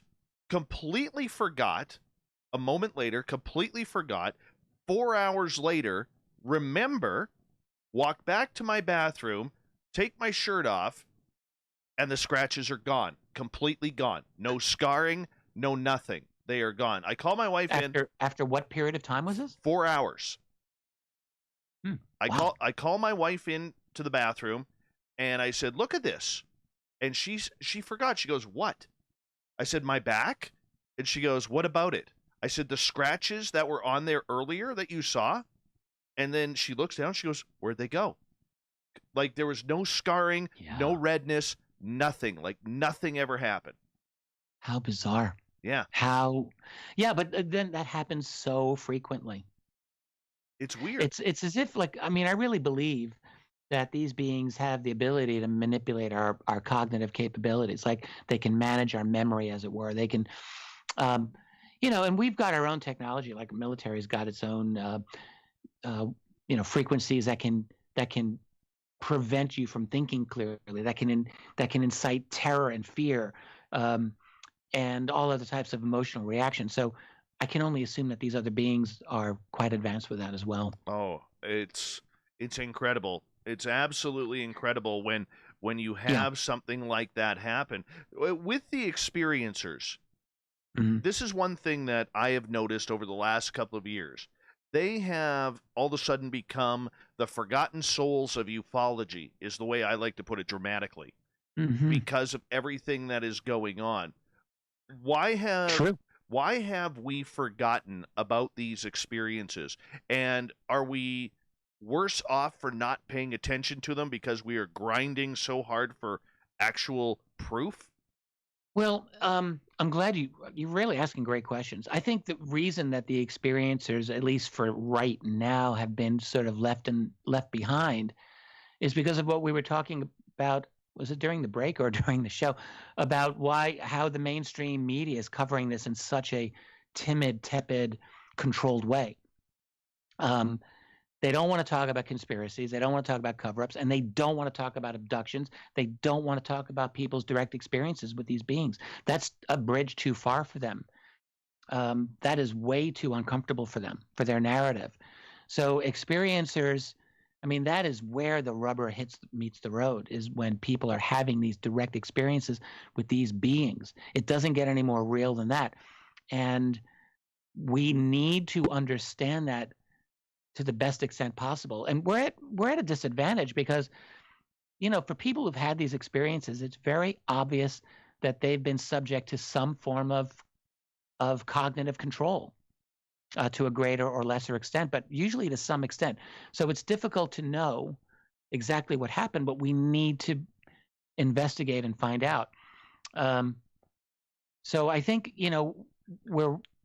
I can understand, like, if you've got a group of people that really want to have disclosure of UFOs, I've come to realize, like, maybe it's best to go with these baby steps, which is what they're doing, because honestly, those of us who study UFOs and live in this reality, we're used to it, but we can easily forget just how revolutionary and crazy this would be for the rest of the world.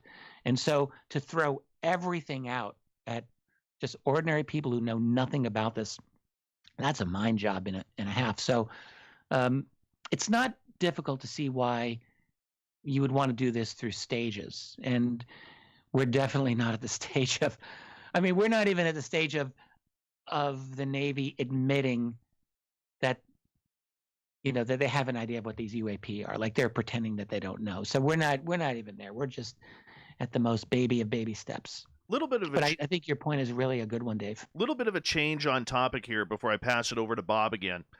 Richard, there's a lot of people, myself included, who believe that any sort of disclosure today on this planet, that aliens are here, everything is happening, we are not alone in the universe, that it could literally collapse the economies of a lot of countries on this planet. Are you in agreement with that if aliens arrive, that economically this could be absolutely disastrous, almost apocalyptic? 10 years ago, and even more than that, but 10 years ago when we wrote AD After Disclosure, that was exactly what I said. And I said it primarily because of the transformation of the energy paradigm that would probably take place. Global financial systems depended, especially then, but still now, on maintenance of what's called the petrodollar system. That's the U.S. basically throwing its military weight around the world to enforce other nations to buy their oil in dollars. And that is what keeps the United States in its profligate spending ways and allows the United States to be the dog that can pee on everyone's tree, is keeping that system in place.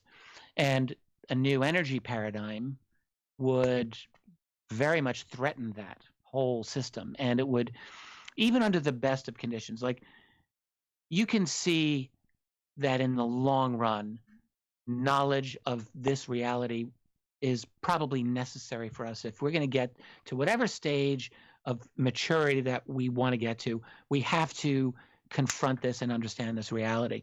But in the short term and in the medium term, it's going to be hell to pay. There's going to be a lot of disruption. Now, the reality is we're looking at the economic financial disruption that you're talking about. We're probably going to see in the springtime of this next year. I mean, there's only so many trillions of dollars that governments can just create out of thin air before you're going to start seeing some serious repercussions. We're already seeing them now, but I think we're going to be looking at more. We're clearly looking at a global digital currency reset of some way. And, I can imagine people losing a lot of savings in that whole transition.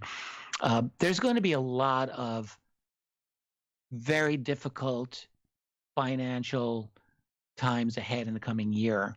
I don't know if there'll be less or more than what disclosure would have brought, but we're already looking at a kind of meltdown and rebuilding. I mean, they talk about the Great Reset. That's not a conspiracy theory. That's right out of Klaus Schwab and the World Economic Forum. So we are in the process of something virtually as dramatic as a disclosure of UFOs in terms of our global system that we're looking at right now. Wow. I think. Yep, I'm quite a bit worried that the last 2 decades has been a little rough on the long-term prospects for us maintaining the current system for economy. I really do. So a lot of people don't know history that the United States at the end of World War II at Bretton Woods guaranteed the world that our Navy would keep the oceans open because almost all the world's commerce passes over the ocean. So the Navy has a serious issue. A lot of people don't know that history. That's a great point. Yeah, very few people know about Bretton Woods, of course. That's what created the world financial system after World War II. And that's where the US dollar was pegged to gold at $35 an ounce. Gold's price was rock solid. The dollar, you could actually take gold and trade it in for dollars and take your dollar and get gold. Like it was anywhere in the world until 1971, until Richard Nixon took us off the gold standard. And the reason, of course, is that the U.S. was creating too many dollars, and gold became really cheap to buy. And there was a run of gold out of Fort Knox, out of the United States to the rest of the world.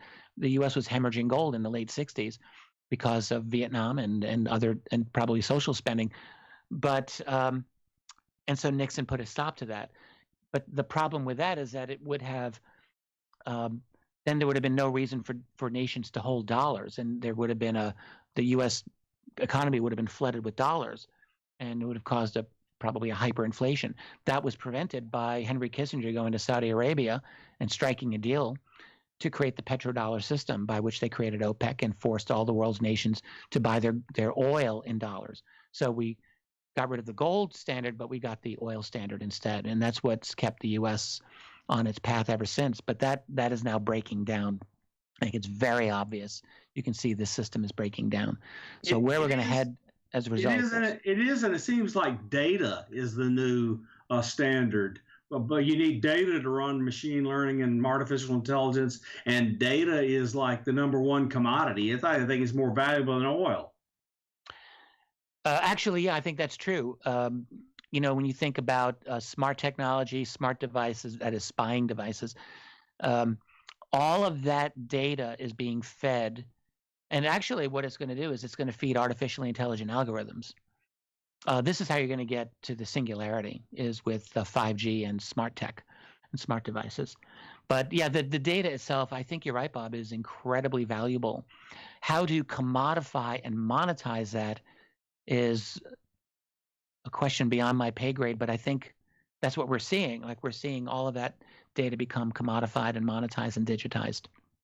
And the other thing is, I'm no expert here, but I think we're going to be seeing a real battle between cryptocurrencies and central bank digital currencies. And how that's going to end up, I have no idea. Dave? Well, it's going to be interesting to see how people react to this, because if these extraterrestrials do come down and announce themselves, or even if what we got to get to this next half hour, what Haim Shed had stated, that this Galactic Federation is holding off aliens, we have to wonder how that is going to play out if all of a sudden the switch is flipped. We do.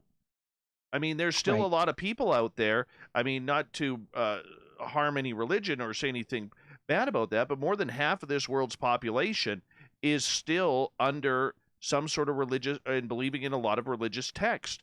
And you just can't throw that out, because those beliefs still believe that anything that falls from the skies is demonic, and it's scary.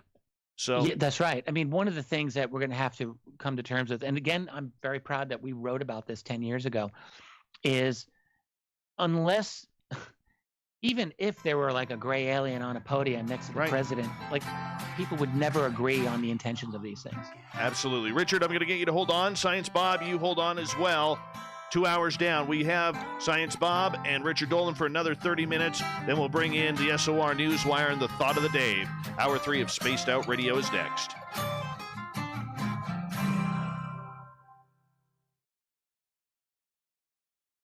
All right, gentlemen, we are clear. That's Ooh, why that we was went great later. half When hour. I asked Bob how late we were going, he said 1:30, but you're on a different time zone, aren't you, Bob? Indeed, I'm on Central. You bastard. But you're having That's fun. why. You're having fun. I'm on Eastern time, dudes. It's already 2 a.m. here. Oh, dear. Can you push it? Well, look, I kept saying SOR, and he said, I can't find SOR because Yeah, I was I like- just use SOR, but like every geek, I use acronyms. Yeah, it's all right. I am tired AF, but we're going to do this for one more half hour. Yep. And we're going through the meat part of the book now.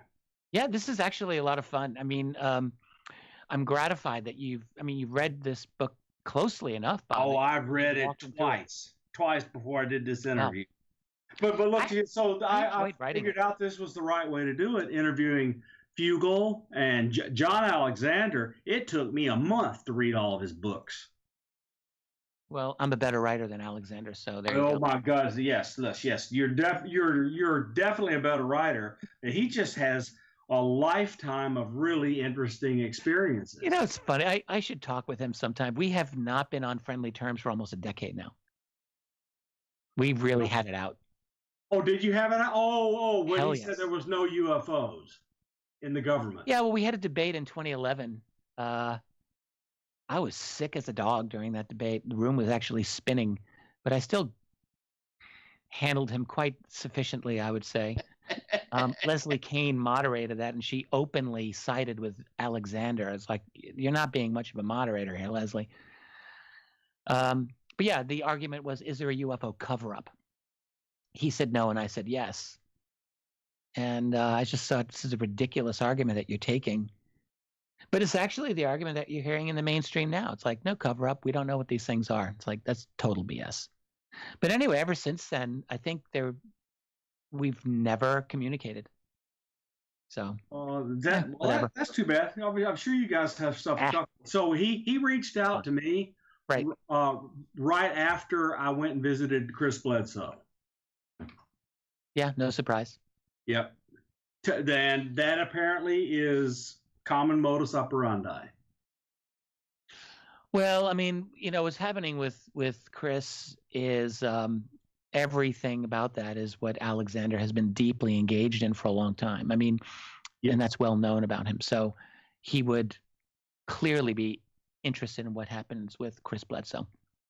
Yes, exactly. And before that, the one that no one wants to talk about was Stan Romanek, though his case, Alexander was very much, a lot of people were, but I think they stopped being believers, a lot of them, after the pencil incident. Yeah, but do you believe he was framed with these child things or child? No idea. You believe he was framed or not? Not a clue. Yeah, I don't know either, because I'm new to all this. And again, it was you that goaded me on through your interview to go and meet Chris Bledsoe. Yeah. And you already know it's just totally changed my life. The thing, Chris, I've spoken with him a number of times now. I did a series of interviews with him, and I genuinely really, really like him. But there's things about the story that still I have to say, and I said this to him, I still struggle with. The encounter with the being that's like the Virgin Mary. Like, I just don't know what to make of that. There's a lot of encounters historically of Virgin Mary cases, and a lot of them I've been reading over lately. And I'm just going to honestly say I don't find many of them credible. I'm not saying that they're all non-credible, but I'm saying to me, when I read them, I don't know that I believe them. I'm talking about a lot of 19th century encounters that I've just recently gone through again. And I don't know what I think. I'm not challenging him on this. Oh, no, but look. know what I I mean, think look at it this way. Telepathy is a large part of every one of these abductions or interactions, and screen memories, etc., are involved. And it would be easy to manipulate people if you have that capability. Right. So, in other words, create an illusion of something that you want them to see. Yeah. And we know, like, I mean, this is what gray aliens can do, and other aliens, like, they can create physical illusions, at least if we take the accounts seriously. So that's the one thing that I keep coming back to. It's like they may have created this illusion that, you know, accords with someone's predisposition. Yeah, Yep. possible. Seems interesting. We have just over a minute, guys. Okay. Yeah, and when we get and then when we get to half hour, break, then we're done. yeah, half hour, we're done. Just hold on till we get to break, and then we'll say a proper good night to you gentlemen during the break. And apologize to Tracy for me. And me. No problem. And me. No problem.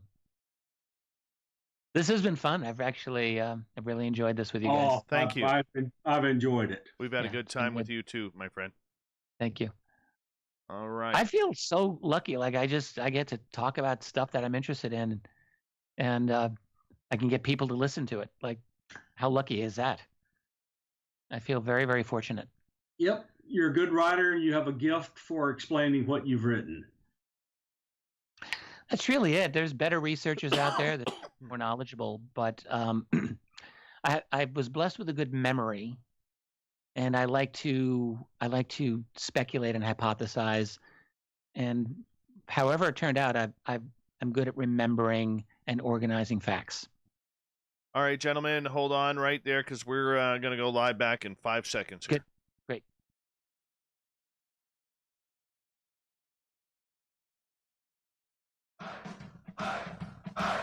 Would you like to connect with us? Head to spacedoutradio.com for all your latest show info. Now, back to Dave Scott and SOR. Third and final hour of Spaced Out Radio is underway tonight. Thank you so much for being with us.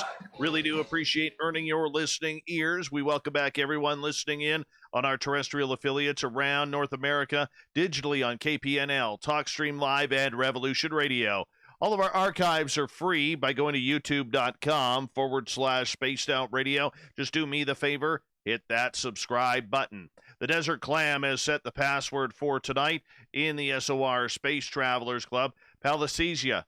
Palasthesia is your password. Use it wisely, Space Travelers, as the Clam sets the password each and every night right here on Spaced Out Radio. Our website is spacedoutradio.com, where we have a plethora of features for you, including rocking out to Bumblefoot and reading up on Captain Shirk's SOR Newswire. Follow us on Twitter at Spaced Out Radio and on Instagram at Spaced Out Radio Show. For the final time tonight on Science Bob and Friends, we introduce our resident scientist, Bob McGwier, along with the legendary Richard Dolan, as we get into UFOs and everything about this amazing topic tonight. Richard, I'm going to kick things off here because a gentleman out of Israel named Hume has really stirred up some controversy in the UFO and political worlds in the last 48 hours. What's your thoughts on this man who used to run a space security for Israel, who is now saying that there is a galactic federation that is controlling whether or not ETs come to Earth? Yeah. It's a fascinating story. In fact, I did a YouTube program last night, and I looked in some comments, and people wanted me to talk about it last night, and I almost did, and I guess I just didn't. Yeah, his name is Hume, and he's 87 years old. He's had a very impressive career with the Israeli government, and he was with the Israeli Defense Force, the IDF Intelligence Division. He ran some element of their space or satellite program. Like, he's had a very, very successful career. He's now 87, and he makes this statement like, the UFOs have asked us not to say that they're here because humanity isn't ready. Like, that's the thing. He said something like Trump was going to reveal this, which I thought was kind of interesting. But he said that the aliens in the Galactic Federation are like, no. Let me look for the quote here. Let people calm down first, they said. And he goes on and says they don't want to start mass hysteria. So, like, some of the reactions, most of the reactions in the media are like, this man's lost it. He had a great career, but he's lost his marbles. And I think it's fair to say that anyone who's in the UFO community reading this is like, yep, he sounds just like a lot of people in the UFO field. And how he got his information, I don't know. And, I've never known anything about him until 2 days ago, but it doesn't sound crazy. I mean, these are unprovable assertions. He talked about an underground base in Mars, and like an agreement between the U.S. government and aliens. Where is he getting it? Is he getting it from his intelligence sources, or is he getting it from a combination of intelligence people and what he's just researched on his own? Because he's obviously into this. Like a lot of people in the intelligence community are into the UFO subject, and they become very active students of it. So I don't know, but I mean, people can lose it when they get into their late 80s. It does happen. Like, we just have to be aware of that. It can happen. But he doesn't seem like he's crazy. Like the quotes that, we have here in the news doesn't strike me that he's lost his mind. I think he's just, honestly, I think he's giving his honest opinion as best he knows it, because he's 87. He just doesn't give a crap anymore. That's what it sounds like to me. It does sound strange, but it certainly is news. Let's go back to the book for just a little bit, Richard, because we've covered well, I think, your view of history, your view of who the people who are doing investigation, including yourself, conclude are coming here. We haven't gone far enough yet into why are they here. So let's delve into some of their agendas, and also go through your arguments, because I think they're interesting, for maintaining secrecy by them. Oh, okay, sure. Well, I don't even have a hard copy of my own book. I've got the digital copy here. So for me to go through that, it might be a little tricky, but I can remember it pretty well. And you can maybe remind me of some things. Sure. What I think is that, so why they're here. So I think I stated pretty clearly, in my opinion, earlier, why I think they're here. I think they're here because of us, because of where we are. So our particular development at this point in time has prompted, in my opinion, a lot of interest by them. Because what we are doing right now is important. I always laugh when I hear people say, oh, why could they possibly care? We must be like insects compared with them. And that's not true. It's absolutely not true. We have nuclear power. We have bombs. We detonated 2,000 nuclear bombs on this planet between 1945 and 2000. And that's quite significant. That's a significant power. And the powers that we're developing are going to be even greater than that. So no, we're not insignificant anymore. So that's going to get their attention. What I believe is that the group of the Greys, okay, if there's one group that I'd have to be concerned about, it's them. And I'm not 100% certain that they are here to subvert us and to dominate us, and to subjugate us. But I think that's absolutely possible. I think it's possible that they have decided they want to control our society to the extent that's possible, whether that's through hybrids or through creating their own versions of avatars. One person that you, Bob, and I both know, who's a member of my site, has been a very active proponent of that idea. And it's not a bad idea. It's not the worst idea I've ever heard. That is, if they have the ability of something as arcane as soul manipulation, like if you believe in a soul, and if you believe that a soul can be extracted and placed into a container, which we've heard this in our field over many, many years, if that is possible, could they, this is getting into some far out stuff, and I don't know if I believe it, but could they put their soul in human bodies? And if they do that, basically their own little version of Invasion of the Body Snatchers. I don't know what I think about that, because I don't know how to prove or disprove such a theory. But my point simply is, it doesn't have to be that. It doesn't have to be hybrids. It could be some other method of control by which they leverage power in our world. Maybe they just bribe people. Maybe they control people, but I think it's in their interest to manage our transition. And so that's one thing. Now, is there a galactic federation? We hear this all the time, and I will fully admit, like, I used to just laugh off those types of statements when I would hear them. Basically, when you go to California, you hear it all the time at UFO conferences. There's a galactic federation of light. They're here to help us ascend to the next density, the next level. They're the ascended masters, and you hear this all the time, particularly out on the West Coast, but sometimes out in the East where I live. And I've always really looked down on that type of thinking because it doesn't strike me as very logical or scientific, and it's based on very subjective experience. But maybe it's true. Maybe there's a good group of beings that is actually trying very hard to bring humanity to what they see as a more advanced and spiritual level of existence. And look, I would have to agree with at least one element of that theory, which is that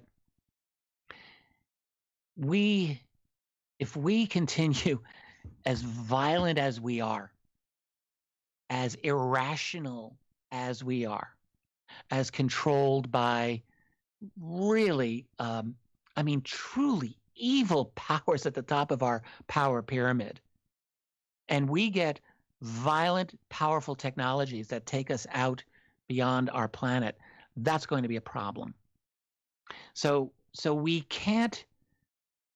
If there is a galactic community of some sort, like my feeling is like it's not difficult to see why they would be concerned about us.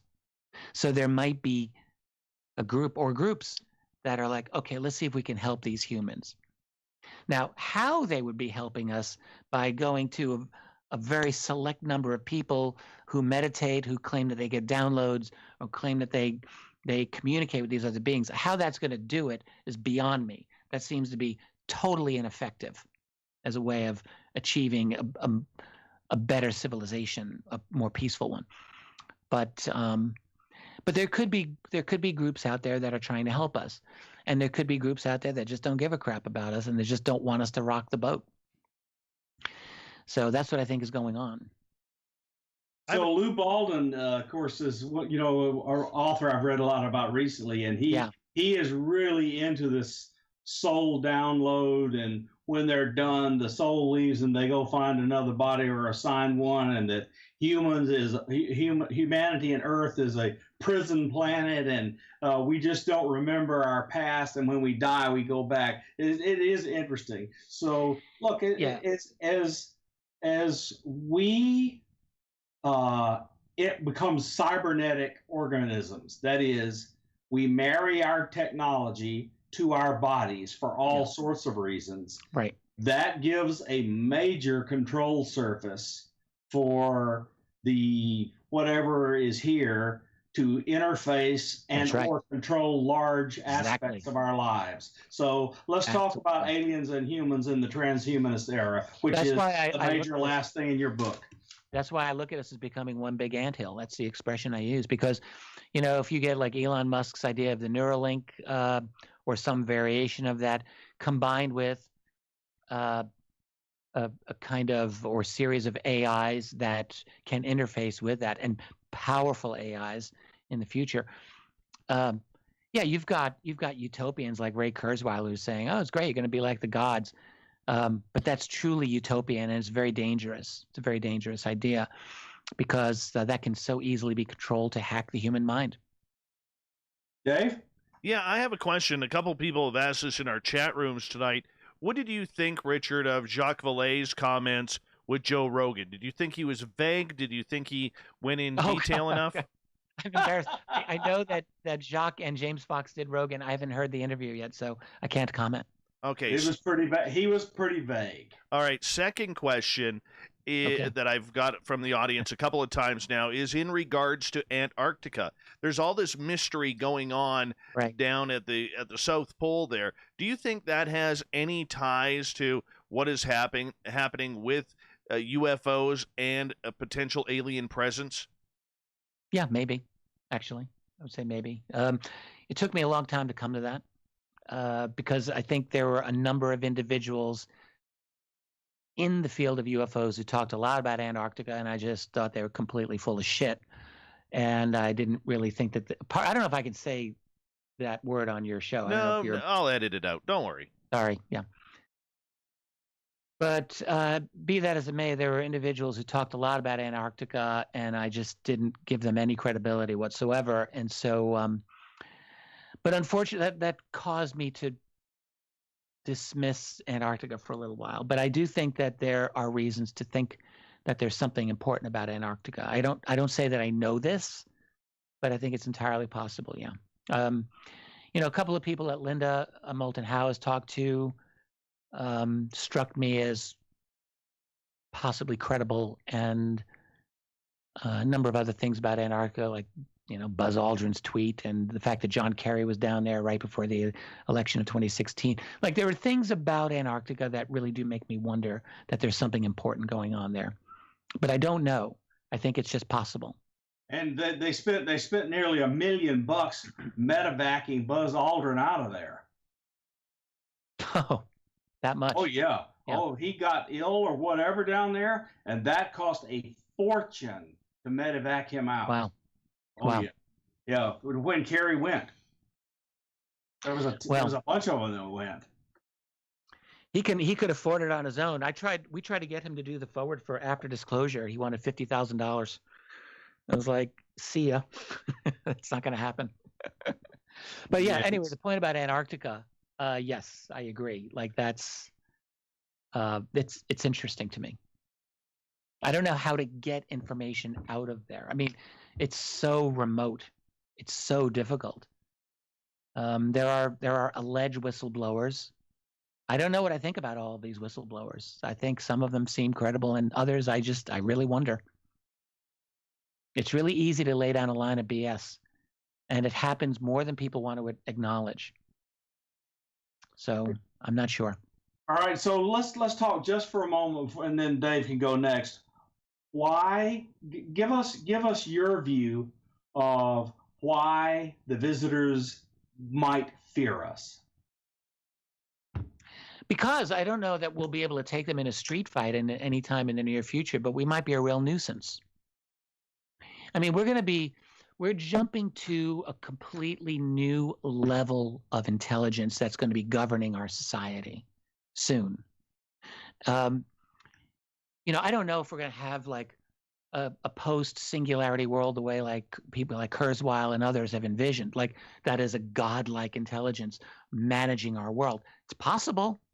Like, that is possible. Some kind of runaway AI that is able to tweak and tweak and tweak and tweak and, get to a kind of new organizing level of reality by which it just blows us away. That may or may not happen. Like the architect in the second issue of The Matrix. Remember that no one understood what that guy was talking about. Like, I don't know if we'll ever get to that, but we are going to get to a point where AI or AIs, plural, collectively are going to be in orders of magnitude of intelligence beyond what we're able to manage in our society. Like, I don't think there's any question about that. And it will enable breakthroughs in propulsion, in energy, in weaponry of all sorts. Like, so you just put those together right there. In terms of communication, like things that we're not even right now in 2020 able to envision are going to happen because of what strong AI is going to enable us to do. So we're not talking about human society of 2020. Human society of 2050 or 2060 or 2080 is going to be orders of magnitude different than what we're able to do. So that's why they would be having some fear. It's not that we're going to wipe them out. It's like we're going to disrupt something that is important to them. That's what I think. Richard, I want to ask you a quick question about the To the Stars Academy. All right, because over the last couple of years, people have either loved them or hated them. There's never really been any, moderate love or disdain for them. People have drawn lines in the sand. When their latest budget came out, I mean, their numbers, because they are a publicly traded company, they're not making a lot of money. It looks like they're losing money almost at times hand over fist. Right. Do you see in 2021 that we may see a change in the To the Stars Academy, or if their financial resources run dry, that we could see it shut down? Yeah, absolutely. I think that's absolutely possible. I'm not in with them. There's a few people in that organization that I communicate with. All right. So I have knowledge to that extent. And I will absolutely say that there's been frustration inside that organization for as long as they probably existed, because they feel like they're just smashing their head into a wall, trying to get the attention of a dead political establishment, of a dead media, brain dead, that doesn't seem to be moving on this. Now there's a little bit of movement now, but yeah, they've struggled. They actually do struggle. And I've believed for last several years that this organization could just disappear anytime. And when that happens, I've been accused of being like some fanboy for them, and that's absolutely not true. But I'm definitely not a hater. I think the haters are really irrational, illogical, and dangerous about this. And when I hear things like, "Oh, this is a CIA disinformation plot," I think, like, you don't know what you're talking about when you say things like that. I just don't. The fact that they are government people, some of whom have been connected to CIA, yes, okay, but the intelligence community is not monolithic, never was, never will be. The United States national security state is never monolithic. There's always factions. There are always people who have different opinions here. And what is clearly the case is that these guys are a faction. They have friends and they have enemies within that community. They have people who want to help them, and they have people who want to freaking destroy them. And that's just how it is. So now the question is, why are they doing what they do? Well, there's the argument that some of these people just genuinely believe in the cause. I think that's probably the case with at least some of them. Are there ulterior motives? Maybe. One might have been to make money. Maybe they want to make money on bringing out some of the science and technology so that they can get contracts to exploit it. That's possible. Maybe they're seeing dollar signs. But are they trying to do a fake disclosure, which I've heard since the beginning? I just think that's ridiculous. I think that's an absurd idea. But people say it, and the people who say it, in my opinion, don't know anything about UFO history, and they don't know anything about the long-standing, heavy-handed secrecy that the United States government has had on this subject for years and years. So they just have this idea in their head that, like, some people will say, because all the aliens are good and we know they're good, so here's TTSA trying to scare the hell out of people by, talking about a threat. And the whole idea is to bump up the military budget for that reason. Well, that's stupid, because that hasn't happened, and you could have predicted that. Like, the military budget isn't higher because of a perceived UFO threat, even though we heard this 3 years ago from some people. Like, that's just a ridiculous, insulting idea. And then the idea that they're trying to scare the hell out of people with an alien invasion, like what Werner von Braun supposedly told Carol Rosin 50 years ago. I just think I see nothing to support that whatsoever. They talk about a threat for a very simple reason. You've got a Congress that will not pay attention to this. So what are they doing? They're shaking people by the shoulder, saying, pay attention. When I wrote 2 volumes of UFOs in the national security state, I sounded exactly the same as these guys. Right. What did I do? I talked about military encounters with UFOs that scared the hell out of the national security state. That's right. As those encounters should scare the hell out of them. If you're a military that is responsible for national defense, you have to look at this as a potential threat. You would be negligent in your duty if you didn't. Gentlemen, I got to call it the night right there because we are done for the night. Richard Dolan, Science Bob, thank you for coming on Spaced Out Radio. We have the SOR Newswire and the Thought of the Day coming up next.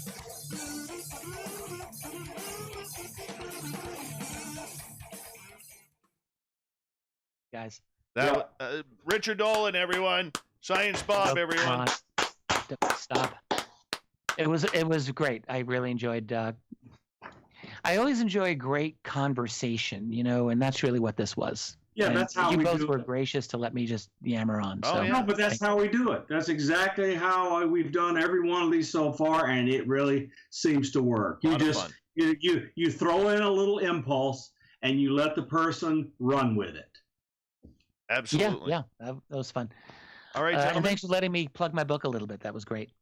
Not a problem. Thank you, guys. I appreciate both of you for coming on the show, and we will talk to you both very, very soon.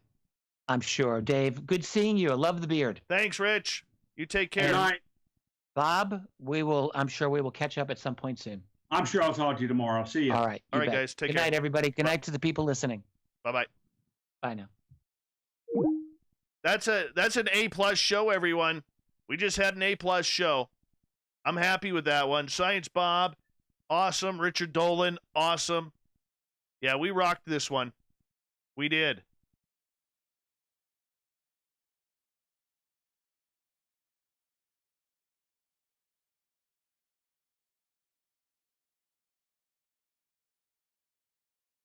I am happy right now.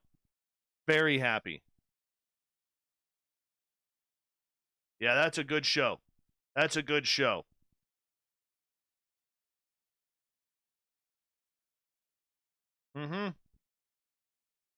We did well there. We all did well.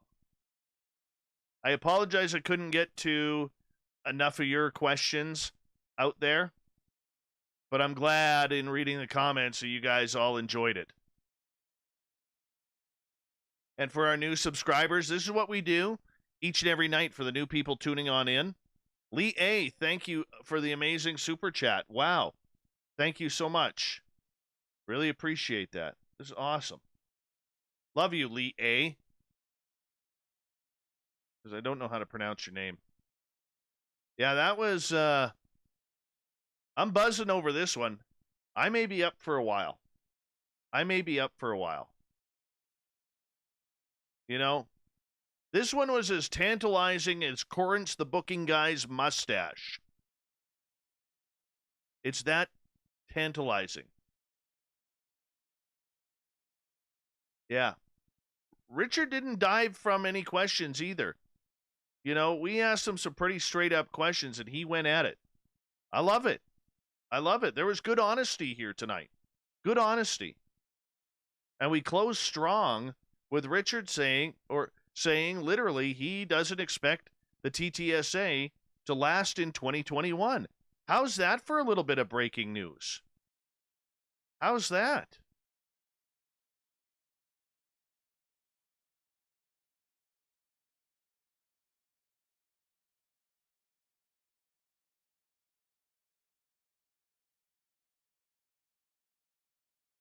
Thank you, everyone.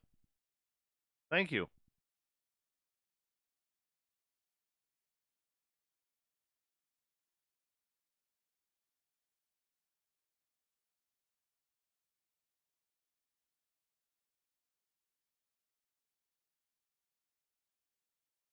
So for our new subscribers, maybe you're just checked it out because you're Richard Dolan fans and you're still listening in. All right, we're here every night, Monday through Friday. Hope we did enough for you to hit that subscribe button and come on back and join us. We got good people in our chat room, brilliant people in our chat room, actually. We have a lot of fun here. We never talk politics. We never talk about what you're getting hammered with in the mainstream every day. It's all about the woo. It's all about UFOs, ghosts, aliens, consciousness, Bigfoot. This is what we do. And thank you for giving us an opportunity to try and earn your listening ears tonight. But we are here Monday through Friday, 9 p.m. Pacific, midnight Eastern, for 3 hours each and every night. Yes.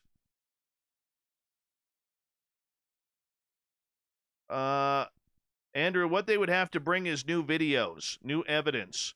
And I don't think they can get it now. That's my personal opinion.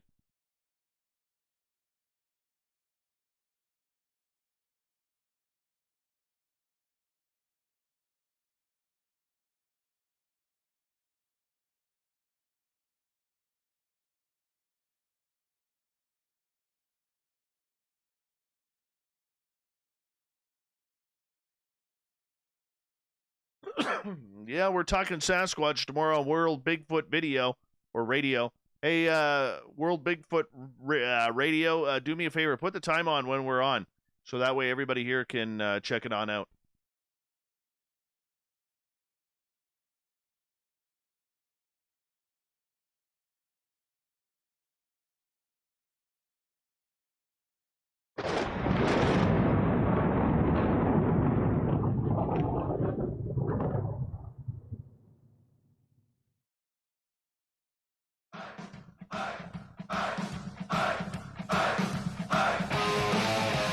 Branded third. We're heading for home tonight on Spaced Out Radio.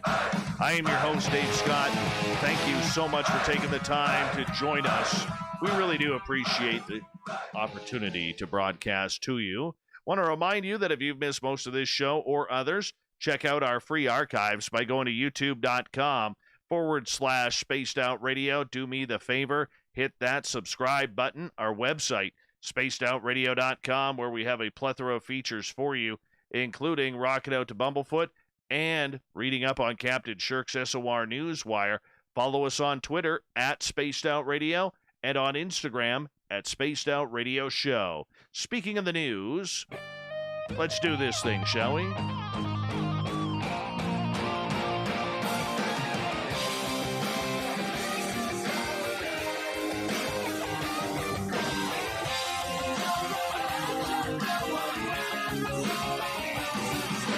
The news is always changing, which is why we bring you the SOR Newswire at the back end of every show, where we get to the weird, the strange, the wacky, and sometimes the explosive. Now, I don't know if you saw that SpaceX Starship SN8 launch today. Well, the prototype took off perfectly, but it didn't land the landing. No, it's going to have some deductions there. Definitely not a gold medal performance, but a gold medal of awesomeness, as Starship spaceflight system just took a big step on its path to Mars. The latest Starship prototype, a shiny silver vehicle known as an SN8, launched an epic high-altitude test flight, taking off at 5:45 p.m. Eastern Time from SpaceX's facility near South Texas village of Boca Chica. The goal was to soar about 7.5 miles into the sky, perform some complex aerial maneuvers, including a belly flop like the one the final Starship will perform when coming back to Earth on its operational flights, and then land safely near the launch site. Well, the 165-foot tall rocket appeared to notch all of these big milestones, except didn't hit the landing. The vehicle hit its mark, but came down too fast, exploding in a dramatic fireball 6 minutes 42 seconds after liftoff. SN8's rapid unplanned disassembly did nothing to dampen the spirits of SpaceX founder and CEO Elon Musk, who was thrilled by the results of today's flight, saying fuel header tank pressure was low during the landing burn, causing touchdown velocity to be high and RUD, but we got all the data we needed. Congrats, SpaceX team. Hell yeah. Mars, here we come, he said in another tweet. Musk was not expecting complete wire-to-wire success, but he had previously given SN8, short for serial number 8, just a 1 in 3 chance of landing in one piece. That's because today's flight was far more complex and demanding than any other Starship prototype test. The previous altitude record was about 500 feet, achieved by 3 different Starship vehicles, the Stubby Starhopper, SN5, and SN6. You know what? I love what he's doing. They're not afraid of failure. You notice that about SpaceX? They're not afraid to lose a rocket or two, because what they're doing is they are taking that loss and they are using it for the positive rather than the negative. They know they're going to make the money off of it. So if you lose a couple with nobody involved, this is how we're learning. I love watching this program. You know, I realize some people don't, but I just love it. It has totally reinvigorated me watching this new space race. The French armed forces now have permission to develop augmented soldiers following a report for a military ethics committee. The report, which was released to the public, considers medical treatments, prosthetics, and implants that improve physical, cognitive, perceptive, and psychological capacities and could allow for location tracking or connectivity with weapon systems and other soldiers. Other possible interventions considered by the Armed Forces Ethics Committee include medical treatments to prevent pain, stress, and fatigue, and substances that would improve mental resilience if a soldier was taken prisoner. The committee said that France needs to maintain operational superiority of its armed forces in challenging strategic contexts. Hold on a second here, France. Have you ever won a war? Let's go back the last 500-600 years. What have you won? What are you talking about operational superiority? You've lost every war. Every war. Napoleon couldn't get it done. You didn't get it done in Canada. All right? Even though the lovely Quebecois people are amazing. You didn't get it done in World War I or World War II. You lost and got your butts kicked by the Vietnamese. When have you won a war, France? Anyways, as a result, it is forbidden any modification that would affect a soldier's ability to manage the use of force or affect their sense of humanity. For examples, and further examples of banned modifications include cognitive implants that would affect the exercise of a soldier's free will, or changes that would affect the reintegration into civilian life. Armed Forces Minister Florence Parly said invasive augmentations, such as implants, are not currently part of military plans, but we have to be clear, not everyone has the same scruples as us, and we have to prepare ourselves for such a future. Parly did, however, leave the door open to future changes in policy. It's an opinion which isn't set in stone and will be regularly assessed in the light of future developments. This is scary, actually. That's a scary story. This is Super Soldiers 101. All right, you know, I forewarn you people almost weekly about going into the ocean. And here we have another one, this time off the coast of Hawaii. A surfer was attacked by a shark near Honolulu Bay in Hawaii, forcing the suspension of a surfing competition. 56-year-old man who has not yet been identified was paddling out from the coast of Maui when the accident occurred, stated wildlife officials. It's not an accident. These sharks are hungry. They eat people. No, they should not be destroyed, but they eat people. That is their job. Did you not see Jaws? All right? Jaws is true. It is real. This is why we don't need to go in the ocean. All right? The victim was taken to a nearby hospital where he was admitted for surgery, according to the state wildlife department. It was unclear what the man's condition was or how severe his injuries were. Looking at the size of this bite, I'm sure he may not have a hip anymore or ribs on one side. In the photo of the surfboard, you see the giant chunk that is actually taken out of this thing. The incident prompted officials to suspend the World Surf League's Maui Pro, which began earlier this week. Following the shark incident, the surfer attacked was not taking part in the competition. There will be no competition at the Maui Pro today. Following a shark incident, the World Surf League said on Twitter, the WSL is working with authorities, and our thoughts are with the victim of this incident. The Maui Pro is on hold until further notice. Yeah, how about you just take it and put it, you know, make it one of them fake ones or something like that. How about that? All right? Leave the sharks alone. They'll eat you if you don't. Polar bears can take some cajoling as pen pals. First, you need to find one, then sedate it, and quickly give it the necessary tools before it wakes up. It's an awkward first encounter. How many friendships do you know that start with a tranquilizer dart and admittedly a one-sided correspondence, but they're sending messages daily? Every morning, John Ars, a senior researcher at the Norwegian Polar Institute, receives a batch of emails from several female polar bears in high Arctic. Great, we have Polar Bear Hub now. Polar Bear Hub. Yes, I'll let you get that one. Checking in and letting him know where they are. Hello. Ooh, I'm on the ice over here. It's a nice day for a berg ride. Anyways, it's always nice to start the day that way, he says. Svalbard, a Norwegian archipelago north of the mainland, is an ideal place for ours to study the section of the world's estimated 26,000 remaining polar bears. There are about 300 living in Svalbard year-round, he explains. If you fly for 1 hour, most of the time, you'll find one. Yes. So what they're doing, they're tracking these, and the data is able to send via email a message from the polar bear because it's got a tracker on it. Along with the tracking collar, the Institute weighs bears, takes samples to monitor their health and diet, as well as testing for evidence of pollutants. The collar can also record body temperature, which can tell scientists if a bear has moved inside a den, an indication that the animal is going to give birth. Sea ice loss is also having an impact on where the polar bears are born, says ours. A layer of sea ice on top of the ocean makes it possible for bears to walk long distances. Important areas that they use to go to give birth to cubs are more or less lost because you don't have sea ice on these islands anymore. Bears are now swimming as far as 200 kilometers to reach an island den, he adds, something they did not need to do 20 years ago. Polar bears are optimistic animals, he says, though. It seems that they are quite resistant, and they are doing quite well despite having the fact that they've lost a lot of their habitat. Here's a weird one in Canada. Yeah, Canadian military's counterintelligence branch has been alerted to a right-wing online activities of a BC reservist by a member of the Five Eyes Intelligence Sharing Alliance and the Criminal Intelligence Branch of an Ontario Municipal Police Service. Those warnings are becoming central to the Army's efforts, unsuccessful to date, to kick Eric Migland out of the Canadian Rangers.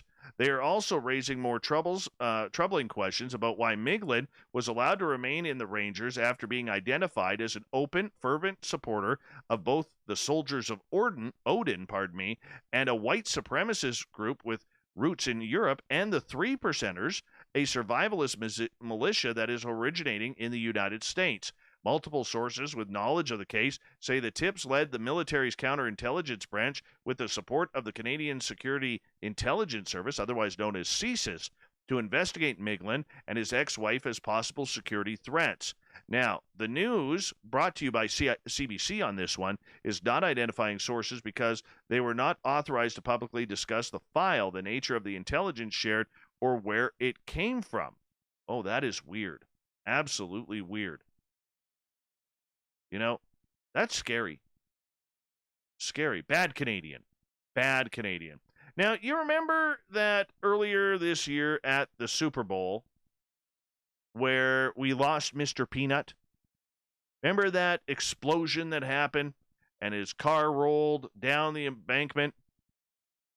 Yeah, well, apparently we have a replacement. And they grow up very fast. Planters mascot, who the brand killed off, angering Twitter, only to bring him back as a baby, again angering Twitter, and then reinventing him as a 21-year-old Peanut Jr., really angering Twitter, is now turning 50 somehow. A magical Frosty X hat seems to be involved, just in case anyone is wondering. And in the even stronger and stranger turn of events, Twitter seems to be okay with the newest edition of the long-running mascot. Meanwhile, the freshly turned 50-year-old, named no other than Bartholomew Richard Fitzgerald Smythe, or simply Bart, is not returning to Twitter to just celebrate. Oh, horrible puns in this story now. Horrible puns. You know it's ruined. Anyways, his new age, because it would seem that Bart is here to share the news of Planters' new holiday merchandise line, which includes an ugly sweater, ornaments, and other Peanuts presents for you to shell out for the legume lover in your life. For those who lost track during this nutty year, Mr. Peanut was originally killed off by Planters ahead of the Super Bowl before being brought back as Baby Nut. In the 11 months since, he's aged 50 years. That's like living with my ex-wife, meaning we can likely expect an octogenarian Mr. Peanut in probably like a week and a half. Once again, must be living with my ex-wife. A dog in southwest Florida who was thrust into the national spotlight when his owner saved him from an alligator attack, has a new job. The Lee County Sheriff's Office posted a video on social media where Sheriff Carmine Marcino officially deputized 4-month-old Gunner as a member of the Department of Deputy Dogs program. Gunner will help the department in its educational programs as well as promoting the program aimed at serving as community lookouts. And you know what? Gunner's owner, Richard Wilbanks, this is the tough dude who jumps into the water, saves his dog by grabbing the alligator and prying the alligator's mouth open, all while holding his cigar in his mouth. That is one bad dude, by the way. You know, he's happy that his little Gunner is getting noticed. Instincts just took over, adrenaline kicked in, and I just went right into the water after the gator and Gunner. Wilbanks' wife, Louise, was inside the house while the incident happened, and she said she was in complete shock when her husband came in and explained what had happened. He had the dog, and he was covered in blood, not the dog. So I was just like, oh my gosh, Louise said. Her husband suffered a few cuts from the teeth of the gator and said the dog only had a small bite and was recuperating just fine. The rescue was caught on camera of the Wildlife Surveillance Project being run by nonprofit F-Stop Foundation in collaboration with the Florida Wildlife Federation. William Freund, president of F-Stop, says that Wilbanks is one of the homeowners who are taking part in the project called Sharing the Landscape. We have this amazing group of homeowners in southwest area of Florida around Estero that are really enjoying living that close to wildlife. Just sometimes gets a little close. But nonetheless, we have no update on that cigar. I want an update on that. A little bit of a sad story here. A manatee previously spotted with a bicycle tire wrapped around its body. That's horrible. That's horrible. Stop polluting. Horrible. Anyways, turned up more than a year later with the tire no longer in place. The Florida Fish and Wildlife Conservation Commission said the manatee with the tire was first seen in Fernanda Beach in October 2019, and the animal migrated to Blue Springs State Park during the winter. The commission said wildlife rescuers made repeated attempts to locate the manatee to remove the tire, but they were unable to find the animal because of the high population of manatees in the park at the time. However, they aren't exactly sure how the manatee escaped the tire, but they theorize a collision between the animal and a boat propeller in February may have cut the tire enough to allow the manatee to swim free. Hopefully so. And finally, sticking in Florida, a good Florida news story. A couple said they are grateful to a Christmas angel who found their bag that contained $250,000 in jewelry. Then they tracked down the people who lost it and found them. Joe Fitzgerald of Pinellas County and his wife, Elif, attended an annual Denim and Diamonds charity event for Hands Across the Bay on Saturday, and they were among the sponsors of the event, so they had a lot to pack up in the night. Fitzgerald said his trunk was full when they left the event, but the couple did not realize that the rear hatch of their vehicle came open during transit, and the bag containing $250,000 worth of jewelry fell onto the road. The couple said they discovered the trunk was open when Elif Fitzgerald checked her phone and discovered she had dozens of missing calls telling her that the bag belonging to her had been found on the road. The couple learned the bag had been found by a kind stranger. He's our Christmas angel, Joe says. Not only found it, he called 911 and made sure we got our jewelry back. That's good citizenship right there. That's the way it's supposed to be.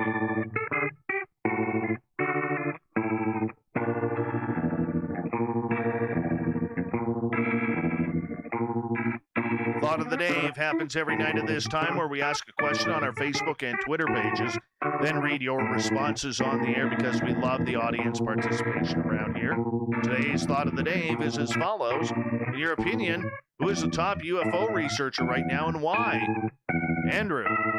I'd say several could be considered top in their areas. For example, Grant Cameron is top in the area of consciousness. Richard Dolan, is top in the area of historical evidence. Melinda Leslie is top on the abductions in my labs. Lou Elizondo and company, top in government relations. Haunted history. So many out there who are knowledgeable, so can't make that call. Cherry. Preston Dennett. He is finding information and putting out material unlike I've ever seen. Canadian Joe, the one who gets the least excited about pictures of balloons. I think that's a shot at me. Joseph, seems kind of tricky. There are so many out there with so many different viewpoints. It's hard to say who's right or close to being right when in all honestly, we barely know anything in the area of solid information to begin with. Jeff, with decades of research from nuts and bolts ufology to the more paranormal aspects, Dr. Jacques Vallée continues to pass the torch of wisdom to humble, significant scholars and UAP researchers. 13 Ballads. R. Keith Andrews took the mantle from Betty and Barney Hill. Chip, it's UAP now, says Tommy. Let's be PC about this, sugar. I guess because I used UFOs and not UAP. I'm sorry. Very sorry. Thank you for the clown tonight, Marty, by the way. Continuing on. Don, none. Their motivations are all monetary. Most of them have never had a real experience. Also, they are focused on the nuts and bolts of the phenomena, which is not realistic to approach it that way. Cheryl Costa then stands up and says, that's BS. Money isn't the driver for many of us. I hear all these people say to me, you should post your work on the internet for free. I ask them if they are willing to mow my lawn for a year for free. The answer is always no. My work has value and I deserve to be compensated for my research. Absolutely, Cheryl. Absolutely. William Houston, for me, it's got to be me. Joe and Ben from UFO Garage, great friends of this show. Joe says it's Ben from UFO Garage because that dude is a scientist. And then we switched it to say, no, Joe, it's you because you got the best beard and hair in ufology. Hands down. Gorgeous.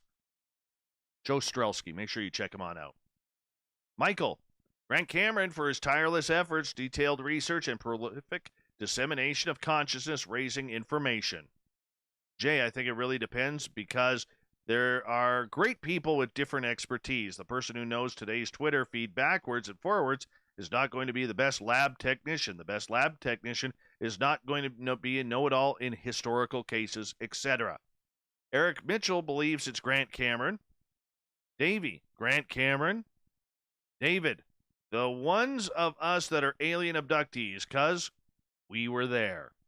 Got time for a couple more. David Ross believes it's Chris Rutkowski. Man, we had like 5 comments from 5 different Daves there. And Chris Rutkowski, a no-nonsense investigator with a healthy amount of skepticism. Also Canadian.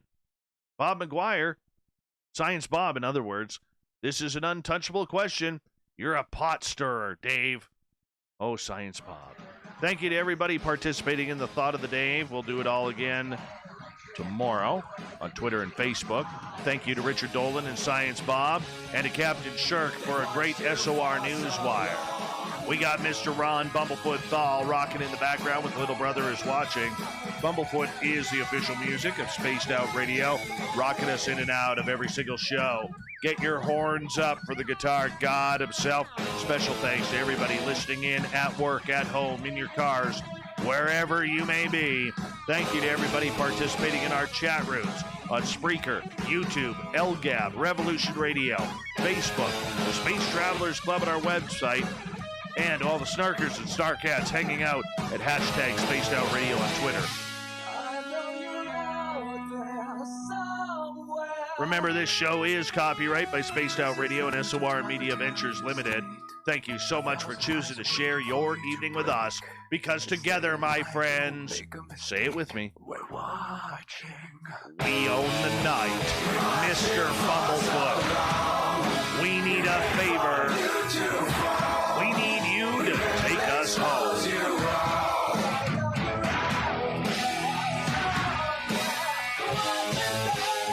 Yes, the Woo train has docked for the night. But tomorrow, my friends, we shall ride again. Your seats are always available. Your tickets never expire.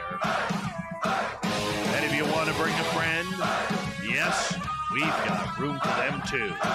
Good night.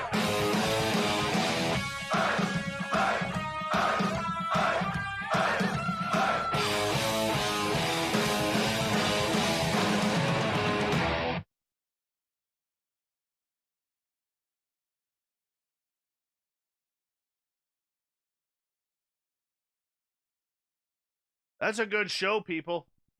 That's high quality radio right there. And Big Rob, wow, thank you. Thank you for that amazing super chat. $50, man. Thank you. Wow. Don't know if I deserve that, but that's pretty awesome, man.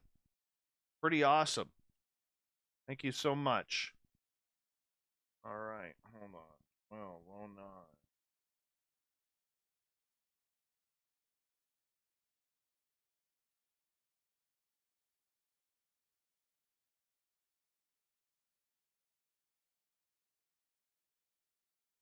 And thank you again to Leah, Kirsten, pink-haired Kirsten, Babster, Vinny, Jules, Michael Boyle ×2, Justin, Jenny, G West, or is it Gwest? What do you prefer? Gwest or G West? DB Cooper, Inzane, Cat Chaser, Steam Train Mark, and Human Carl. Amazing super chats tonight. Thank you for your love and support. UFO Hunter, how you doing, man? Thank you for coming on in. Appreciate you. Come say hi. If you're hanging out, still watching, just pop in and say hi. Right in our chat room. It's easy. We don't bite. We may nibble, but we don't bite. That's for sure. It's just my opinion.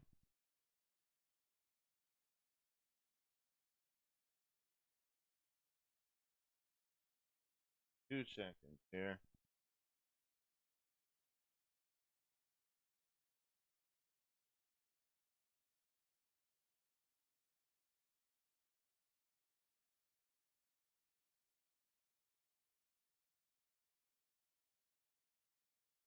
All right, got that one set up. This one's and start the process.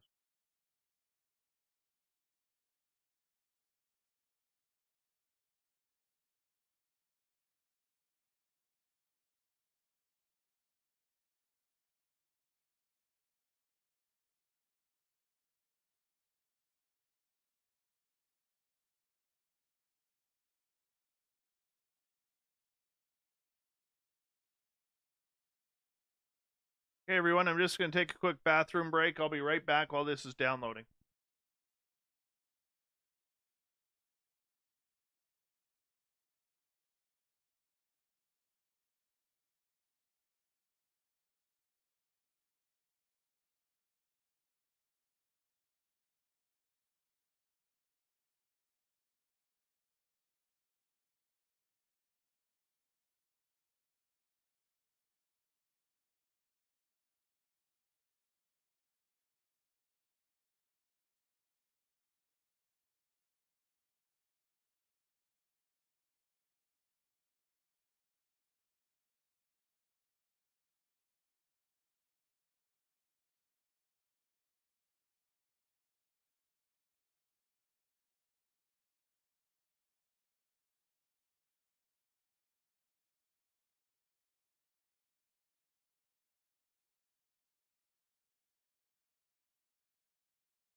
All right. I am back. I am back. Thank you all for hanging on out with us. After show, we just kind of do whatever we do. I'm editing the show as we speak for our radio stations. For those who are new, wondering why the hell are we still live? And yeah. So if you have any questions, feel free to ask away, and I'll see if I can answer them for you.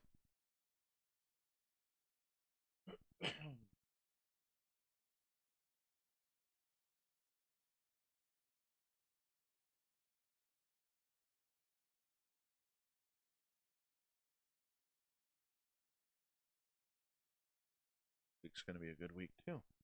Sweet. All right.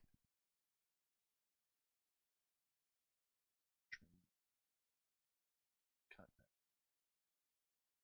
here and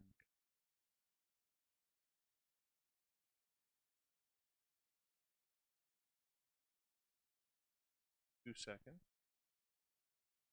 All yours.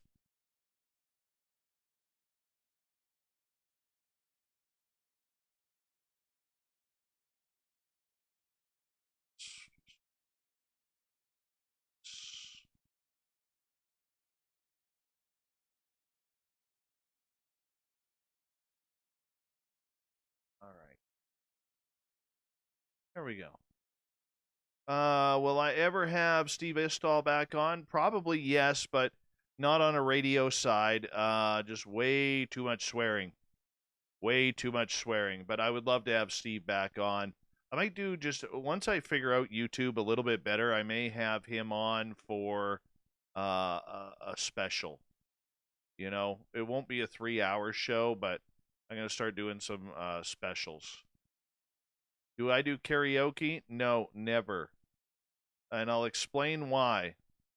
Because every time you go to karaoke, there's always this one lovely, extremely intoxicated woman who wants to sing Bette Midler's The Rose. And it absolutely soured me a number of years ago, probably 20-some years ago, on karaoke. So there is no point for karaoke ever, all because of drunk lady wanting to sing Bette Midler's The Rose. So, no, I do not do that. Vinny, do you think that ufologists should express political interests? To be absolutely blunt, I do not think so, but there are many out there. Look, the UFO community is very fickle at best. Okay, they will jump and pounce on anything that is out of the ordinary. I experienced that earlier this year, and it mortified me. That was the first time I had experienced that. And, you know, I don't think they should, but you can't stop the people either. And that's the sad part about it. We all have our political beliefs. We all have our understanding of what's right and what's wrong, and some people want to stand on mountaintops and scream it all out, and that's what social media is that mountaintop. But do I believe it? I don't think they should, because when it comes to UFOs, I'm a very firm believer that UFOs are bipartisan and, will affect every person on this planet, no matter what religion you are, no matter what your political perspective is. And we just have to be a little bit tighter on that. That's my opinion. However, I don't think that we could ever stop that. I really don't. Boxer briefs, Jules. Boxer briefs. Let's see here. Lee A. Dave, has Bob ever spoken about what exactly happened while at Chris Bledsoe's, for what happened after he got home? Yes, he has to me. Unfortunately, that's not my story to tell. And I'm going to leave Bob one day when he is comfortable with that to discuss it. It is an amazing, amazing story that blows me away every time I hear it. Jules, shower or bath? I do both. That's how I meditate. I sit down, I have a shower stall. I sit on the floor in my shower stall, turn the hot water on, really, really hot, and I sit there and I meditate. That's what I do. Yeah, that's what I do. Weird, I know, but it works for me, and I'm sticking with it. Let's see. Next question. Please, if you're asking questions, put them in capital letters. It's easier for me to track them down.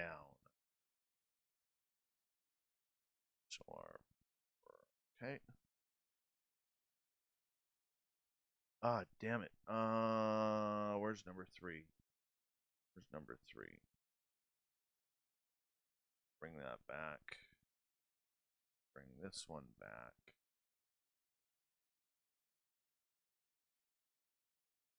Goodness, hold on. I gotta lock my door.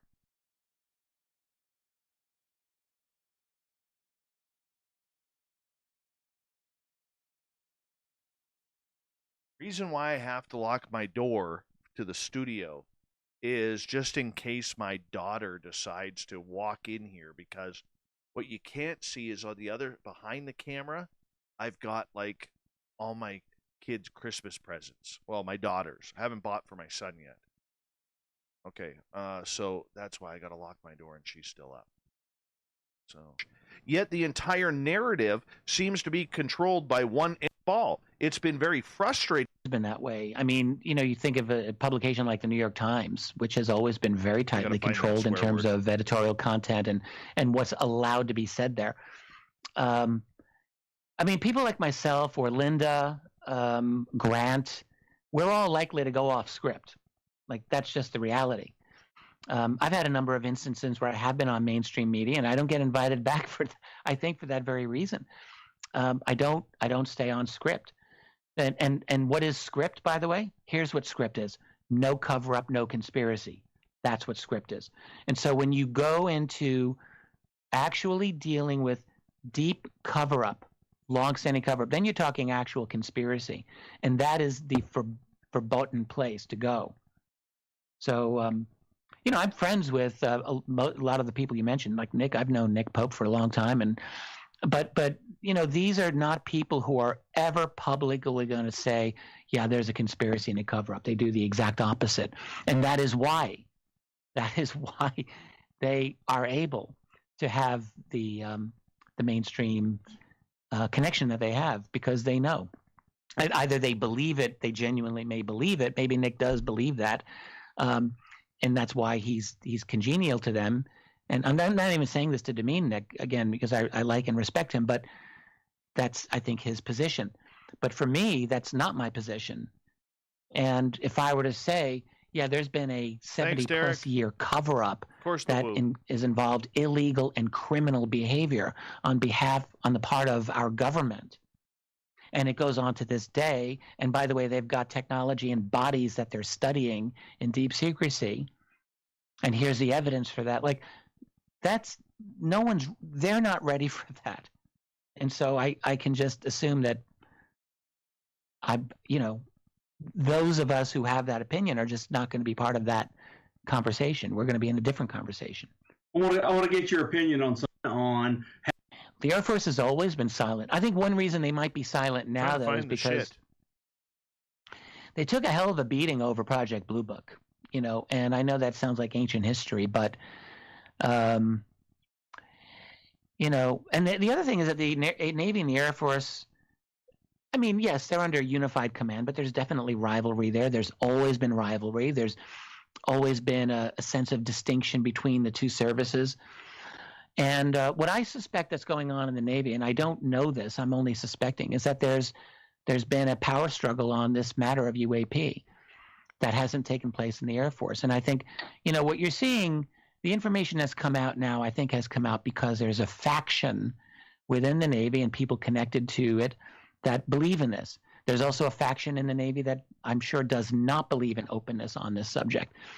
And I suspect that this faction hasn't developed as strongly in the Air Force, and we're probably, for that reason, not seeing it. I think it's just happened in the Navy. And the Navy is where a lot of action is. 70+% of the world are covered by ocean, and we all tend to overlook the UAP sightings that occur over that swear word. And so to think that the U.S. Armed Services and the national security state have been spinning their wheels on this for 75 years and come to no conclusions, no theory, no continuity of study. You're going to tell me where you lose pilots during these UFO encounters and have the, the shit scared out of you. There it is. With some of these overflights that have occurred, UFO encounters, and have the shit scared out of you with shit scared out of you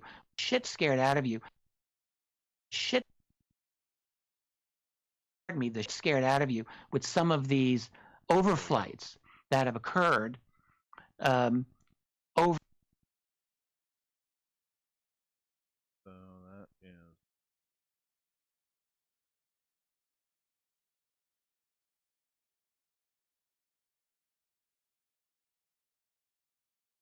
This is it. And yet our ultra lamestream media just allowing themselves to be led by the government, by the military on this, and they're really not going places where they need to. And people like us are talking, but what unfortunately has happened in the last decade is that alternative independent media has been pushed further and further to the fringe. We've seen the consolidation of big tech for 75 years and come to no conclusions, no theory, no continuity of study. You're going to tell me where you lose pilots during these UFO encounters and have the shit UFO encounters and have the shit scared out of you with some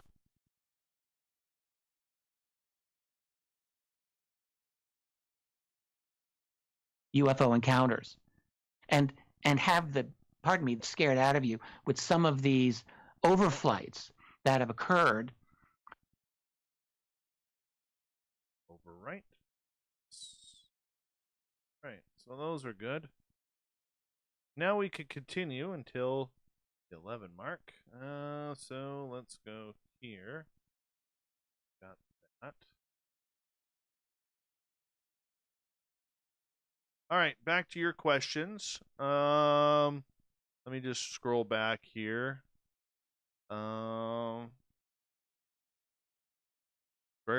Gravy or water, pick one. I don't know. Gravy. Shower bath. Why is the sky blue? No idea. And do we love the woo? Of course we love the woo. Derek, when are you getting your woo train t-shirt? Surprised you haven't ordered one yet. All right.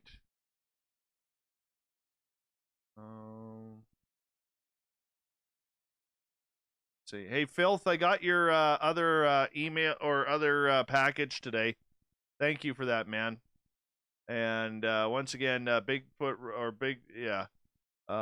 Rob, once again, that was one hell of a super chat, my friend. Thank you so much for that. I really do appreciate it. Let's see. Kevin, does Rich think someone like Nick Pope could ever come out and fess up to lying about the cover-up and be accepted back into the UFO community? Oh, I don't know.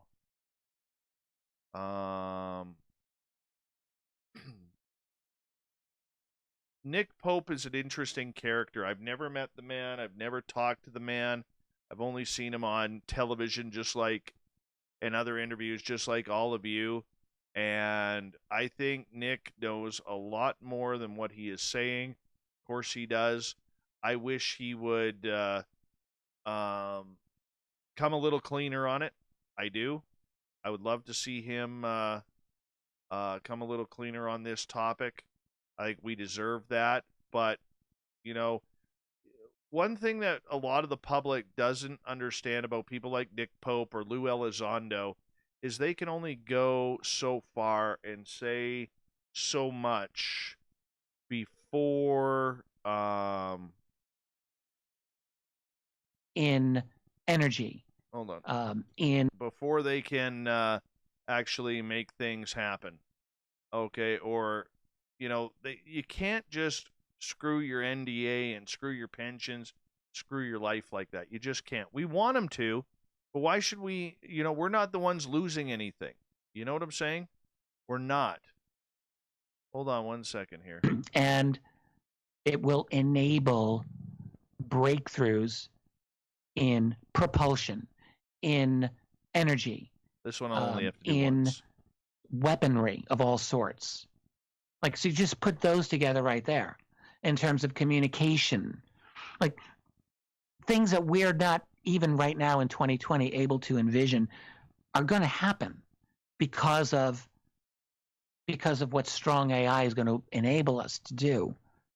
So we're not talking about human society of 2020. Human society of 2050 or 2060 or 2080 is going to be orders of magnitude different than what we're able to do. So that's why they would be having some fear. It's not that we're going to wipe them out. It's like we're going to disrupt something that is important to them. That's what I think. Richard, I want to ask you numbers because they are a publicly traded company. They're not making a lot of money. It looks like they're losing money almost at times hand over fist. Right. Do you see in 2021 that we may kind of BS Why? in the near future, but we might be a real news collectively talking about. Like, I don't know if we'll have something important going on there, but I don't know. I think it's just possible. And they spent talked a lot about Antarctica. I don't say that I know this, but I think it's entirely possible. Yeah, didn't really, and I have reasons to possible. Yeah, struck me as a number of other things. Buzz Aldrin, 2016, something important going on there. Medevacing. There was a bunch of them that went. It's not going to happen. But yeah, anyway, the point about Antarctica. A fortune to medevac him out. Wow. Oh, wow. Yeah. When Kerry went, there was a bunch of them that always went. live. He could afford it on his own. We tried to get him to do the forward for after disclosure. He wanted $50,000. I was like, see ya. It's not going to happen. But yeah, anyway, the point about Antarctica, yes, I agree. Like it's interesting to me. I don't know how to get information out of there. I mean, it's so remote. It's so difficult. There are alleged whistleblowers. I don't know what I think about all of these whistleblowers. I think some of them seem credible, and others I really wonder. It's really easy to lay down a line of and fear us. Disrupt something. Ars Academy over fist with. It's over here. All right, so I have knowledge to that extent, and I will CIA. Yes, okay, but the United States national security state is never monolithic. There's always factions. There are always people who have different opinions here. And what did you think, Richard, of Jacques Vallée to hack the human mind? Vallée's, and I haven't heard the interview yet, so there. Do you think that has any that I've got from the audience a couple of times? Any ties to what is happening with UFOs and a potential alien presence? Yeah, maybe. Antarctica, and I just don't worry. Sorry, yeah. There it is. UFOs who talked a lot about Antarctica, and I in the field of UFOs who talked a lot about Antarctica, and I just thought they were completely full of shit.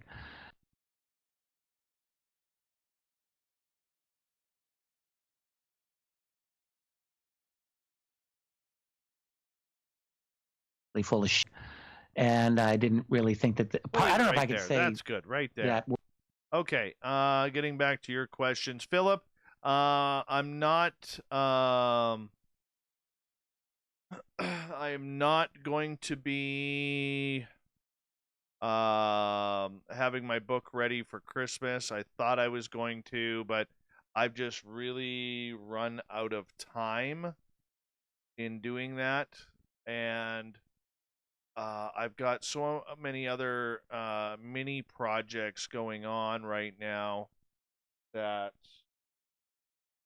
um, that I'm probably just not going to have time to have it done. So I apologize. It was my goal to try and get it out before Christmas. I failed at that. I'm just too tired these days. And I haven't been in a real uh, reason to, or been in a real writing time. I've got all my big experiences out of the way, like the major ones have been done. I just need to finish up the other ones. So that's pretty much it. So that's where I'm standing on the book. Asteroid asking a good question. What's the holiday schedule? Right now, I have told Corrance, the booking guy, not to book Christmas Eve, Christmas Day, or December 31st.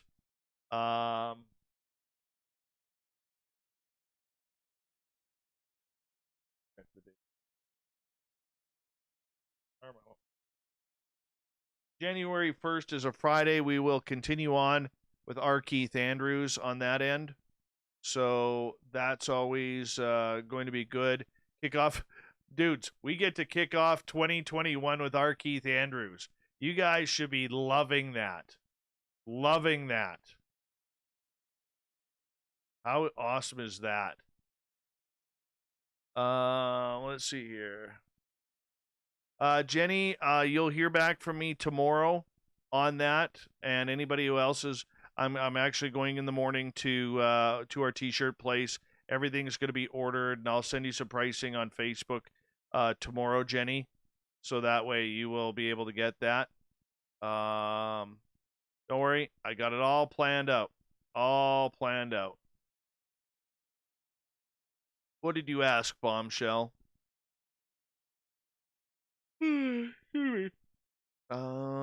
Let me just load this up here first, please.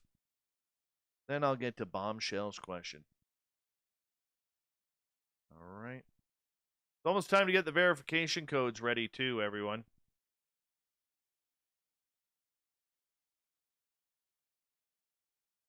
All right, Bombshell. I was listening last night, but I'm thoroughly disgusted by the douche canoe who wrote that letter about the Christmas lights. This isn't a question, but did you get to curse them with you? No, I will not curse anyone because I have been cursed before. Yeah,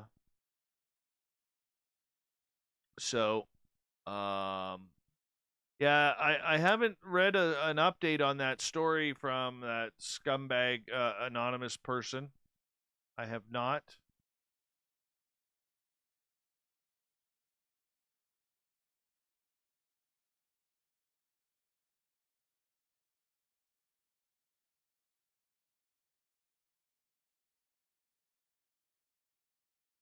See here.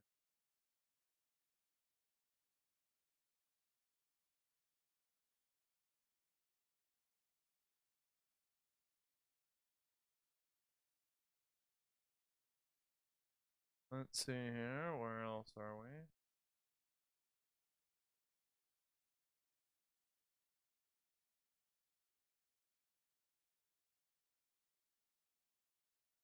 Can we get Steve-O from Jackass? Vinny, hit up Corrance, the booking guy.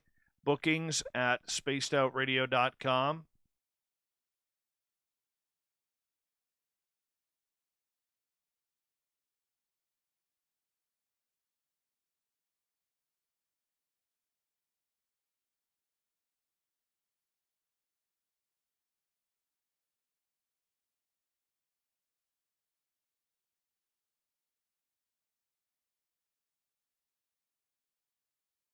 Oh, that kind of cursing. Oh, I swore at them, yes. Yes, I did swear at them. They deserved swearing. That they did deserve.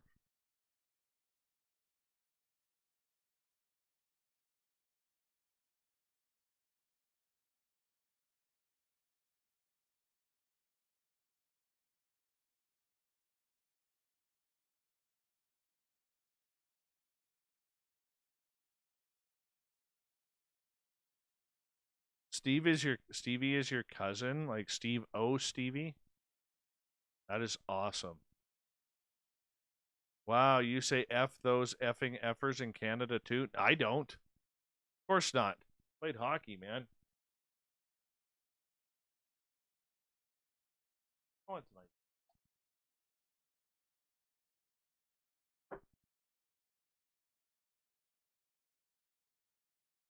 Sounds like I'm taking a pee.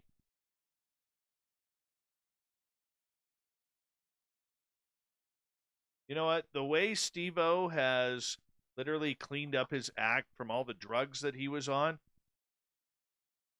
that dude deserves a medal. I was watching one of his podcasts or video casts about it one day, and that guy is so, it just seems like he has a new renewed zest of life.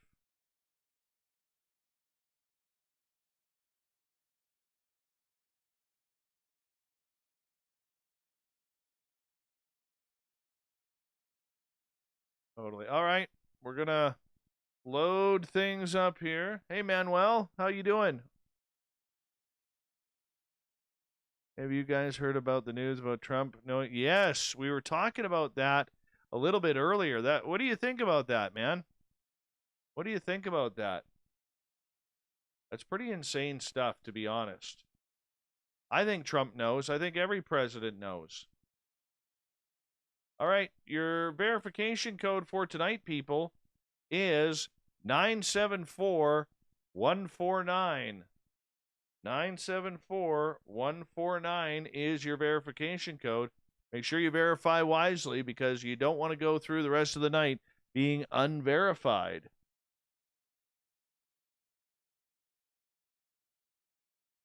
Stunt Brad, how are you? Hi, Dave. Good to see you. You're a little late. Show ended 33 minutes ago. But we'll still take you because we're still accepting new listeners.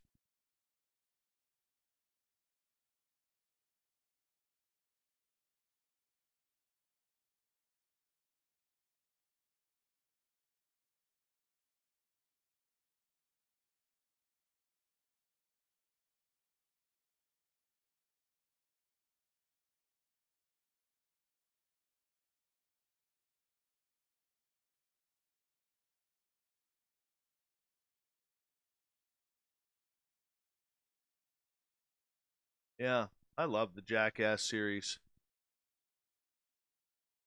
I wish they would have done a couple of more of the movie types. But there was only one scene I couldn't watch, and that was in number 2, where they were drinking the horse semen. Ugh. Ugh. Ugh. Just think, oh, I can't even think about that. I gotta get that out of the mind. Oh, gross.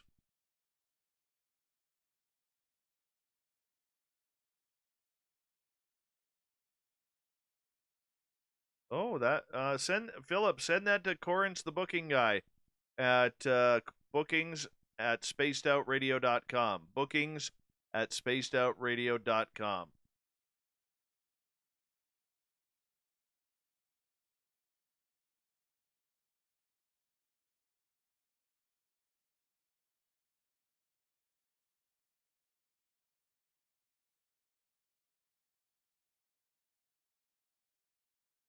Good night, beautiful jewels.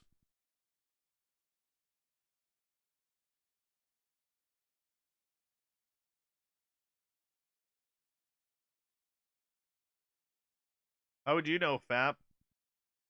I'm very curious. How would you know? I'm a little worried about you just thinking about that.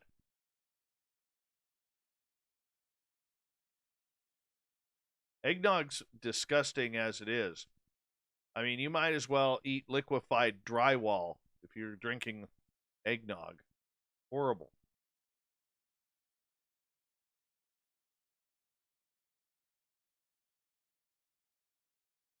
Disgusting and horrible.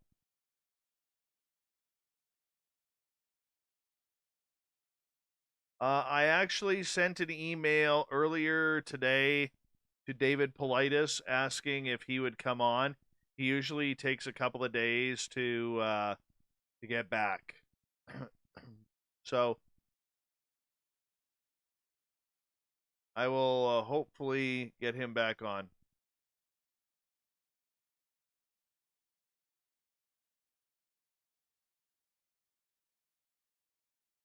Yeah, Fabster, we haven't had a Grandma Rose update in a while. Let us know how Grandma Rose is doing. Are you being a bad grandson?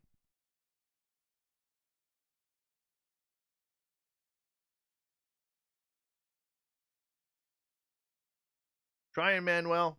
Trying.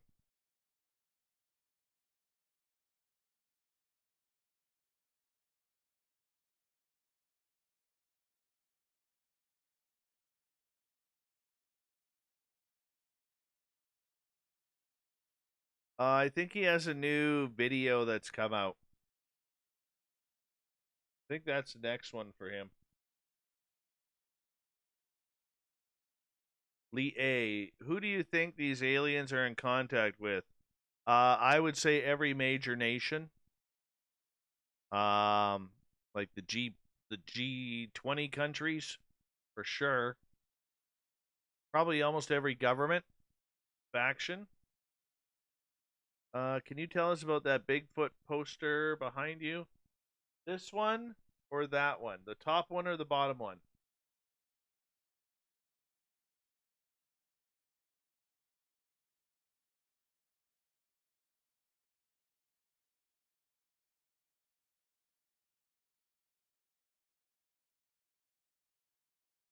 Bottom? My sister got me that for Christmas last year. It says, "Don't stop believing," and it's you know, you go to the gas station and you get those tin signs that they sell. That's what it is. It's like one of those real thin tin signs.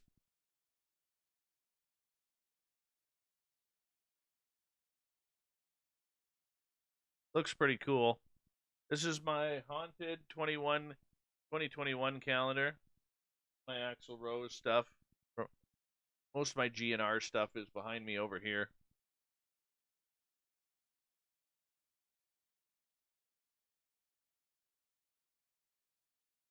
Right above my head, nope, right here, you'll see the my that's my yeah, right there. That's my Bigfoot lunch kit.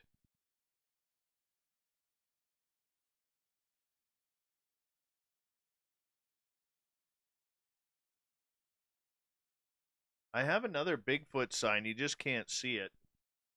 Like in between the guitars up here. The caution, Bigfoot breeding area. Avoid eye contact. Now, that Bigfoot breeding area and the top sign here, the danger Bigfoot area, stay on marked trails. Those were sent to me by Nate Rudd. Got some stickers too. We call him Hallmark around here because I caught him watching Hallmark movies. Bigfoot hunter watching Hallmark movies. Coolest guitar I have ever played.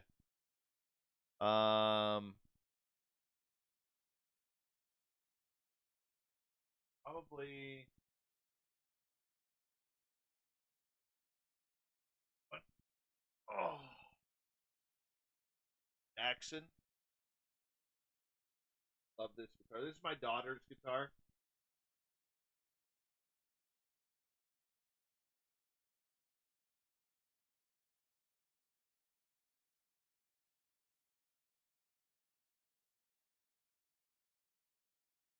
Yeah, I love that one. I got to get the other two behind me. This one here.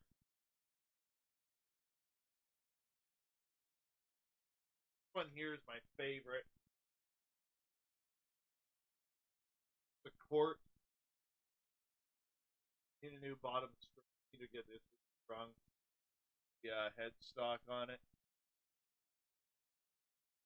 Yeah, this one's my favorite. Love this.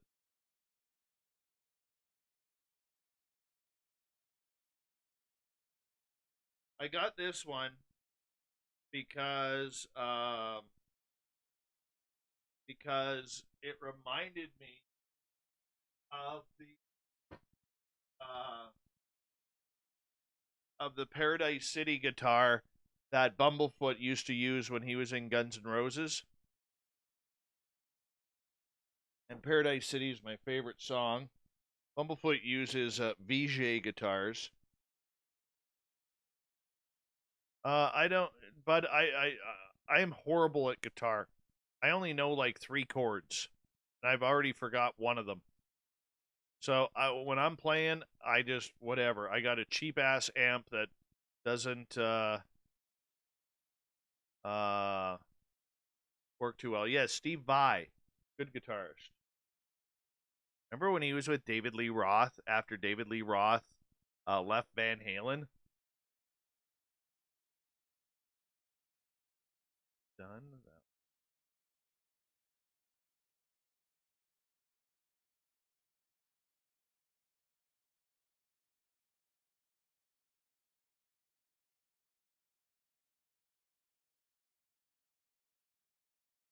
Two seconds.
Any guests? I would love to, Manuel. Any guests? Once again, I don't control the guests. Um, Send them to Corey at bookings@spacedoutradio.com. Bookings@spacedoutradio.com. Let's see here.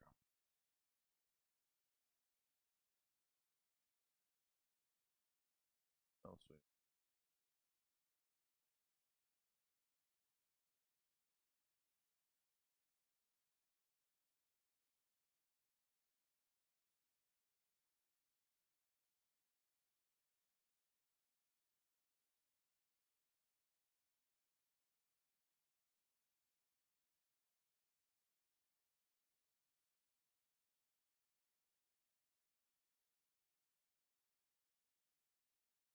Not picking.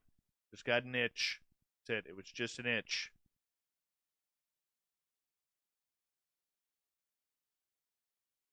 All right.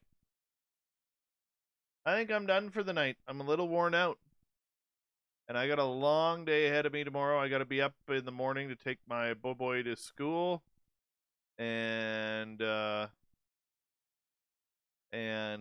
I have to go get a bunch of T-shirts, see where we are with that. My stickers are supposed to be ready for tomorrow. I'm getting eager to send out some Cable Guy Bat coaxial cables. And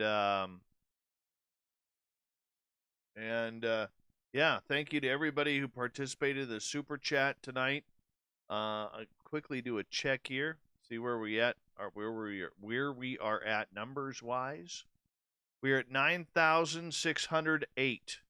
9,608. We need 392 more for 10,000. Unfriggin' believable. Unfriggin' believable. So our subscriber count, 8 subscribe. Oh, tonight we had Andre Sayas, Matthias Hiltunen, good Finnish name there. KK Nichols, Float with me, thank you. James Powell, appreciate it, thank you. This is good stuff. Good stuff. Yeah. 392 to go before 10,000. I am pumped up. Pumped up. That's very cool. Very cool. So we're going to get this done. We're going to get things going. And I want to say thank you to all of you for tuning in. Thank you for putting your trust and faith in us on a nightly big show. And we'll see you tomorrow night. Who is my guest tomorrow night? Oh, goodness. Damn it. I forgot. It is, I know it too. Son of a gun. Bear with me. Just had a total mind meltdown there. On group.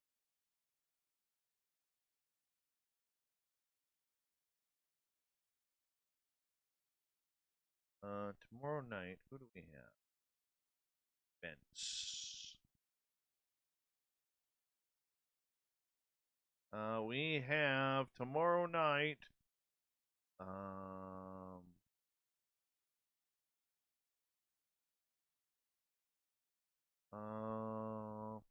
Montana's Bigfoot with Brian Duke Sullivan. The Big Duke is coming on. Yes. World Bigfoot Radio, when am I on with you? I always forget. I know I've asked you about 17 times now. When am I on with you?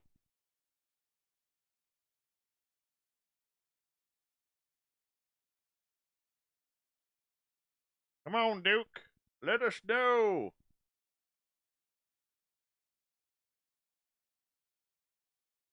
I guess I don't get to go on with him. But anyways, talking Bigfoot. I got confused. I thought today was Thursday. I know, but I want to go talk Bigfoot on his show. That's what I'm saying. When do I get to talk Bigfoot on your show, World Bigfoot Radio? If we're talking hot sauce UFO hunter, we got to get into the real stuff, man. Real stuff. If I remember tomorrow, I'll bring down my hot sauce collection and show you guys. Yeah. All right, guys. We'll see you all tomorrow. Thank you so much, everyone. I love you. Take care.